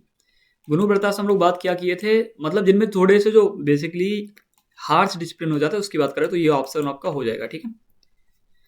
Supplementary was to layman alongside anuvratas householder, वही बात है, अनुव्रतास हाउस होल्डर्स हुआ करते थे जो फॉलो करते थे। गुणव्रतास क्या हुआ करते थे? वो सब limitation standard ethical discipline, discipline थोड़ा और बढ़ जाता था, उन्हीं को बोलते हैं गुणव्रतास के। आप इनमें एडिशनल जो चीज़ें उनको ऐड कर सकते हो अपने डिसिप्लिन को बढ़ाने के लिए, ताकि आप थोड़े से और डिसिप्लिन हो जाओ, ठीक है। स्टार्टिंग में डिस्कस किए हुए थे, अगर आप देखोगे ना तो देख लेना। बाकी अगर कोई डाउट हो तो बता देना, कमेंट में देख लेंगे। विद जैन तीर्थंकर सिंबलाइज्ड बाय सेपरेंट हुड, मतलब वही बात है, serpent मतलब होता है सांप। स्नेक से किसको रिप्रेजेंट किया जाता है, ठीक है। स्नेक से तो परसवनाथ जी हो जाएंगे, नेमीनाथ जी हो जाएंगे, आंसर तो आपको दिख गया होगा, या फिर महावीर जी हो जाएंगे, या फिर संभवनाथ हो जाएंगे। तो भैया महावीर जी तो होंगे नहीं, नेमीनाथ होंगे नहीं, उनमें से एक का भैया बताए नहीं थे, तो भैया परसवनाथ लगा दें क्या? तो लगा लीजिए, क्योंकि जो परसवनाथ थे 23rd थे, 22nd थे, कौन थे? परसवनाथ जी थे 23rd तीर्थंकर, और इन्हीं को सांप से बेसिकली स्नेक से रिप्रेजेंट किया जाता है, ठीक है। द जैन डॉक्ट्रिन ऑफ अपूर्व कल्याण का रिफर्स टू, अभी अपूर्व, ये जो कल्याण का पढ़े थे ना, वो इस क्वेश्चन के चक्कर में हम लोग 5 पढ़े थे, ठीक है। और जो अपूर्व कल्याण का क्या होती है, 5 ऑस्पिशियस इवेंट होते हैं जो कि हर तीर्थंकर के लाइफ में होते हैं, ठीक है। और वो 5 के 5 हम लोग देख चुके थे, ठीक है। तो बस आप ये 5 याद रख लो अपूर्व कल्याण का के बारे में, उसके अंदर जो 5 होते हैं, मन करे तो देख लेना, मन ना करे तो बिल्कुल मत देखना, ठीक है। वही है ना आंसर? हाँ वही है। द जैन सेक्ट सतम गस्सी रिजेक्ट, अरे ये क्या है? अच्छा हाँ हाँ, एक बताया था, एक हमने आपको सब सेक्ट बताया था ना, सब सेक्ट किसी चीज के अंदर डिवाइड होते हुए, और उसको बोला था कि भैया वो आइडल वर्शिप को नहीं मानता है।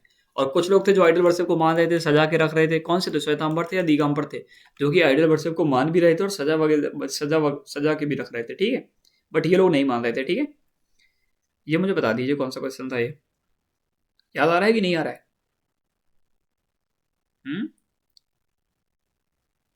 तो याद ये रखिएगा कि यही लोग थे, अच्छा वो तो आप आंसर बताएंगे कमेंट में, तो ये लोग थे जो कि आइडियल वर्शिप को नहीं मान रहे थे।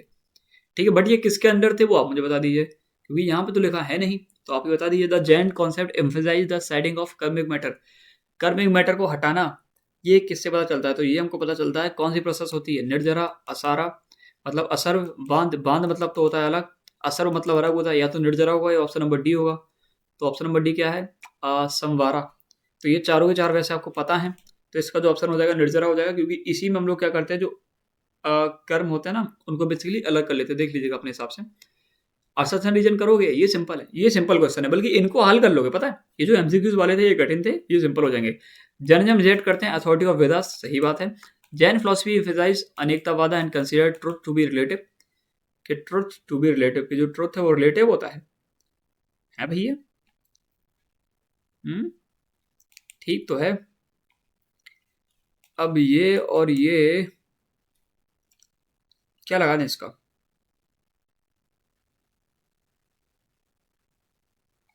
सही ये भी है, सही ये भी है, बट ये इसको रिलेट कहाँ से कर रहा है कि जैनिज्म रिजेक्ट कर देता है वेदास को, वो तो समझ पा रहे हैं। और जैन फिलोसफी एम्फसाइज करती है अनेक तो बात को, कि अलग अलग चीज़ों को देखने के अलग अलग तरीके होते हैं। तो वो थे A and R true, R explain correct नहीं हो जाएगा। Both A and R true, R explain, हाँ आर इसकी करेक्ट एक्सप्लेनेशन नहीं है, बट हाँ ट्रू दोनों है, तो ए हो जाएगा, बी हो जाएगा इसका। असर्शन और रीजन, चलो ये तो देख लो। Digambaras believed women can not attain liberation in present life, कि दिगंबर मानते थे कि भैया वुमेन्स आपके बस का नहीं है, अगले जन्म लीजिए लड़का बनिए। According to Digambars complete realisation requires immunity which women can not practise, वही बात है कि रीजन ये था। और रीजन में बताना भूल गया कि जो दिगंबर हैं वो मानते थे कि जो वुमेन्स हैं वो, पहली बात तो जो दिगंबर है वो मानते थे कि न्यूड रहेंगे हम लोग, और न्यूड अगर रहेंगे हम लोग तो वुमेन्स इस चीज़ को प्रैक्टिस नहीं कर सकती, सीधी बात है। और अगर प्रैक्टिस नहीं कर सकती तो आपको पहले जन्म दोबारा लेना पड़ेगा, तभी आप इस चीज़ को कर पाएंगे। ठीक है, स्टार्टिंग में मैं नहीं बता पाया, उसके लिए मैं माफ़ी चाहूँगा। ठीक है, तो इसका हो जाएगा आप लोग का ए हो जाएगा। ठीक है, क्वेश्चन नंबर, अच्छा यही तो question number 3। Mahavira is regarded as the founder of Jainism है, he was 24th Tirthankara who systematised the earlier tradition. तो ये तो समझ में आ रहा है कि महावीर जी को फाउंडर माना जाता, तो ये तो नहीं होगा वैसे, कि होगा? ये तो नहीं होगा ना। ही वॉज द 24th तीर्थंकर, ये तो ट्रू है। Who systemise the earlier tradition, जो भी पुरानी चीज़ें लिखी गई उनको सिस्टमाइज तरीके से लिखा, तो रीजन ट्रू है, असर्शन गलत है। रीजन ट्रू है, असर्शन गलत है। हाँ ठीक है, चलो वही है। Jainism emphasises ahimsa as the supreme religious duty, जो जैनिज्म है वो अहिंसा तो सबसे इंपॉर्टेंट है। ठीक है, ये बता रहे थे। Jain metaphysics considered all living beings 7 Nigodas as possession, के बाद सबके पास जीवन होता है। इसी चक्कर में ये जो निगोड वर्ड है उसको ऊपर पढ़े थे, याद आया?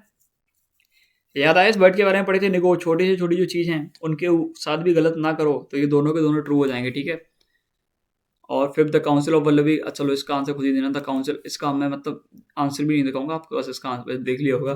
The council of Vallabhi compiled Jain canon in written form, वही है कि रूल्स वगैरह।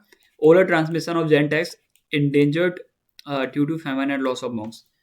ठीक है, देख लीजिएगा, ये वाला क्वेश्चन का आंसर आप ही करिएगा। ठीक है, और ये जो क्वेश्चंस हैं स्टेटमेंट बेस्ड वाले, इनको भी देख ही लेना। ठीक है, 5 क्वेश्चन और बचे होंगे स्टेटमेंट बेस्ड वाले, उनको मैं नहीं पढ़ रहा हूँ, आप ही पढ़ लेना, आंसर कर देना। पढ़ोगे पढ़ोगे पढ़ोगे, अच्छे बच्चे बनोगे। तो यहाँ पे लिखा है, ये है क्वेश्चन, यहाँ से स्टार्ट हो रहे हैं। Consider following statement about Jain तीर्थंकर, जैन तीर्थंकर के बारे में स्टेटमेंट पढ़िए और बताइए कि ऋषभनाथ रिगार्डेड द फर्स्ट तीर्थंकर, ऋषभनाथ जी जो फर्स्ट थे, महावीर 23rd थे। परसवनाथ प्रीस्ट 4 बोस, परसवनाथ जी ने 4 बोस की बात करी थी। Later expanded by 5 by Mahavir, 5वां महावीर जी ने ऐड करा था। Neminath was related to Krishna's family in tradition. आप बता दीजिए सारी की सारी चीजें। ठीक है, सर जो नेमिनाथ वाला पॉइंट है वो देखना दो।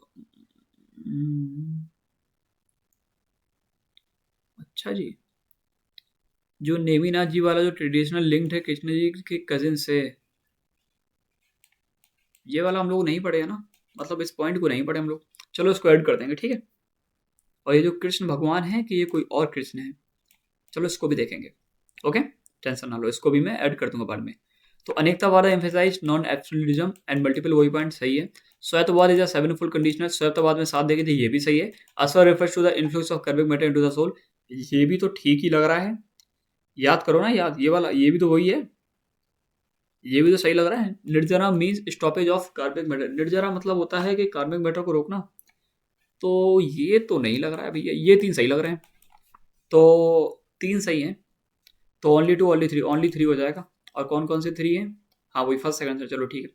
क्वेश्चन नंबर 3 देखो, ये देखो, अच्छा अचरंगा सूत्र इज द अर्लीस्ट, चलो ये तो इंपॉर्टेंट है, याद रखेंगे इसको, तो याद ही था, जो अचरंगा सूत्र वाला था इसको तो हम लोग देखे हुए थे, ठीक है। और क्या लिखा है? The council of Vallabhi compiled Jain scriptures in written form, ठीक है, ये भी ठीक है, ठीक है भाई। तत्रवर्ता सूत्र is the only accepted by Digambar स्वतंत्र, जो तत्रवर्ता सूत्र है इसी को दोनों लोगों ने एक्सेप्ट करा। अभी जो तत्रवर्ता सूत्र क्या है, ये तो ऊपर देखना पड़ेगा, ठीक है। अब याद करो इसको किसने लिखा था, इसको लिखा था उमास्वती ने, याद आया ना, और ये एक्सेप्टेड था, ठीक है, तो ये भी इंपॉर्टेंट है, हाँ दोनों के द्वारा एक्सेप्टेड था, ये मैं बता दे रहा हूँ, याद रखिएगा। तो ये तो चलो ठीक है। अचरंगा सूत्र चलिए फॉर्म, चलो भद्रबाहु अथवा नहीं नहीं नहीं, ये तो भाई आपने नहीं लिखा था सर भद्रबाहु जी, ये किसी और ने लिखा था, अभी आपको नाम बताए थे क्या, उमास्वती। तो ये ठीक है, ये ठीक है, ये ठीक है, तो कोई भी 3 सही हो जाएंगे। तो एनी 3, तो ओनली 3 सॉरी, तो स्टेटमेंट 1 सही है, council of Vallabhi 5th-6th century BC में हुई थी, और इनकरेक्ट तीर्थवारा, चलो ठीक है। एक्सेप्टेड बाय बोथ साइड, चलो ठीक है। अर्लीस्ट कन्वर्ट टेक्स्ट, चलो चलो ठीक है। अब वही बात है, ये वाला कलर हो जाएगा क्योंकि इसको उमास्वती जी ने लिखा था, भद्रबाहु ने नहीं, ठीक है, भद्रबाहु जी ने नहीं लिखा था। Consider following statement about Jain practice, Jain practice के बारे में ये बताइए कि परुसियाना फेस्टिवल्स में, ये तो सही है भैया, फास्टिंग की बात हो रही थी, याद हो गया। सैनले का वॉलंटरी फास्टिंग टू भैया, ये भी सही है। गुरु ने बताया था सप्लीमेंट्री वोस ऑफ ले फॉलोअर्स, ये भी सही है, अभी ऊपर देखे थे, अभी हाल एक क्वेश्चन में आया था, ये वाला भी ठीक था, ठीक है, ये भी ठीक था। Digambar allow women to attain moksha, Digambar और श्वेतांबर, श्वेतांबर सफेद वाले होते थे ना, श्वेतांबर सफेद वाले हुआ करते थे, तो मुझे बता दीजिए, जो श्वेतांबर थे वो सफेद वाले थे कि नहीं थे? श्वेतांबर ज्यादा मुझे पता है सफेद वाले नहीं थे यार। दिगंबर तो वो थे ना जो कि कपड़े नहीं पहने देते थे, जो कपड़े नहीं पहने देंगे तो वो वुमेन्स को मुक्त कैसे अलाउ करेंगे, है ना। तो इसका भी जो माना जाएगा कि 4th वाला गलत हो जाएगा, 1st 2nd 3rd सही हो जाएगा। और हाँ, अब आप लोग आंसर कर पा रहे हो, अब ये ड्रामा नहीं करना कि भैया हमको आंसर नहीं आ रहा, अब वैसे बगल पे आंसर दिख ही रहा है, चलो फिर भी हम लोग क्वेश्चन पढ़ेंगे ही शांति के लिए। तो Jainism believes in creator God who grant मोक्ष, कि जैनिज्म बिलीव करते हैं कि भगवान है जो कि हमको मोक्ष देंगे, भैया जैनिज्म गॉड को ही नहीं मानते, तो पहली बात तो ये गलत हो जाएगा। Liberation is achieved through self effort and कार्मिक प्यूरिफिकेशन, हाँ जैनिज्म इस चीज को मानते हैं। कौन नहीं मानता था इसको? एक जो अलग थे, जो लोग अलग हो गए थे, अलग रहने लगे थे, मखाली जी का कुछ नेम करके कुछ था, कौन थे वो जो कि नहीं मानते थे इसको? वो बोल रहे थे कि ऐसा कुछ नहीं होगा भाई, सबका सब पहले से। Nigoda are the lowest form of light, ये भी सही है। Jainism emphasize Ahimsa the supreme duty, ये भी सही, ये भी सही, और ये भी सही। जैनिज्म ये गलत हो जाएगा, तो अब सिर्फ 3 सही है, वो भी 1st 2nd 3rd नहीं, 2nd 3rd 4th, चलो ठीक है भाई। और बाकी जितने भी इंपॉर्टेंट क्वेश्चन आप सोच सकते हो कि इससे इंपॉर्टेंट थे, भैया आपने स्किप कर दिया, तो मैं आपको बता दूं एक भी क्वेश्चन स्किप नहीं हुआ है। PYQ जितने भी थे सारे के सारे जो इंपॉर्टेंट थे वो मैंने नोट्स में ही इंक्लूड करे हुए थे, बीच बीच में जो आपको बताता हूँ कि इसको याद कर लेना, इसको मत भूलना, ये इंपॉर्टेंट है, तो उन्हीं सबको आप बार बार देख लीजिएगा, नोट्स आपको मिल जाएंगे। नोट्स आपको पूरे डिटेल फॉर्म में मिलते हैं, और वही बात है कि नोट्स भैया ऐसे डिटेल फॉर्म में होते नहीं कि 20 पेज हम लोग पढ़ते फिरे, तो मैं आपको वो वाला एडिट फॉर्म दे दूंगा कि आप इनको एडिट कर पाओगे, ठीक है। एडिट कर पाओगे मतलब जो भी आपको लगेगा भैया ये एक्स्ट्रा लिखा है, हम लोग एक ही लाइन से समझ जाएंगे इसका क्या मतलब है, तो अपने हिसाब से एडिट करते रहना, ठीक है। तो हम लोग क्या करते हैं, अब हम लोग करते हैं लेक्चर को एंड, और लेक्चर को एंड करने से पहले बनाएंगे प्यारा क्यूटी सा इमोजी। अच्छा, पहले मुझे 4 मेन इंपॉर्टेंट बुक्स के बारे में बताओ जो कि जैनिज्म में लिखी गई हैं, ठीक है, जल्दी से बताओ। और जो इंपॉर्टेंट है जिनके हम लोग, अच्छा मेरे मन में कोई आ रहा है जिन्होंने अच्छी बुक लिखी थी, जिनको 2 लोग मान रहे थे, मतलब दोनों के दोनों सेक्ट्स मान रहे थे, जल्दी से बताओ बुक का क्या नेम होगा और उसको लिखा किसने होगा, ठीक है। और चलो बस लेक्चर खत्म कर देते हैं। ये प्यारा सा इमोजी आप हैं, अगर आप वीडियो पसंद आई तो भैया लाइक कर देना। और मैं माफ़ी इसी बात की चाहूँगा कि भैया आज हो सकता है मैंने बहुत सारे वर्ड्स को गलत पढ़ा हो, और ये सेम चीज़ शायद कल भी हो, बट कल के बाद ये चीज़ नहीं होगी, क्योंकि जब किसी रिलीजन के बारे में पढ़ते हो तो हम लोग को बिल्कुल नहीं पता होता है कि किस चीज़ को कैसे प्रोनाउंस करना है, तो उसके लिए मैं माफ़ी चाहूँगा। बाकी चैनल को सब्सक्राइब कर दीजिए अगर पहली बार आए हैं तो, अगर पसंद आई है तो सब्सक्राइब कर दीजिए, वीडियो पसंद आई तो लाइक कर दीजिए, प्लीज़ लाइक करना मत भूला करिए, ठीक है।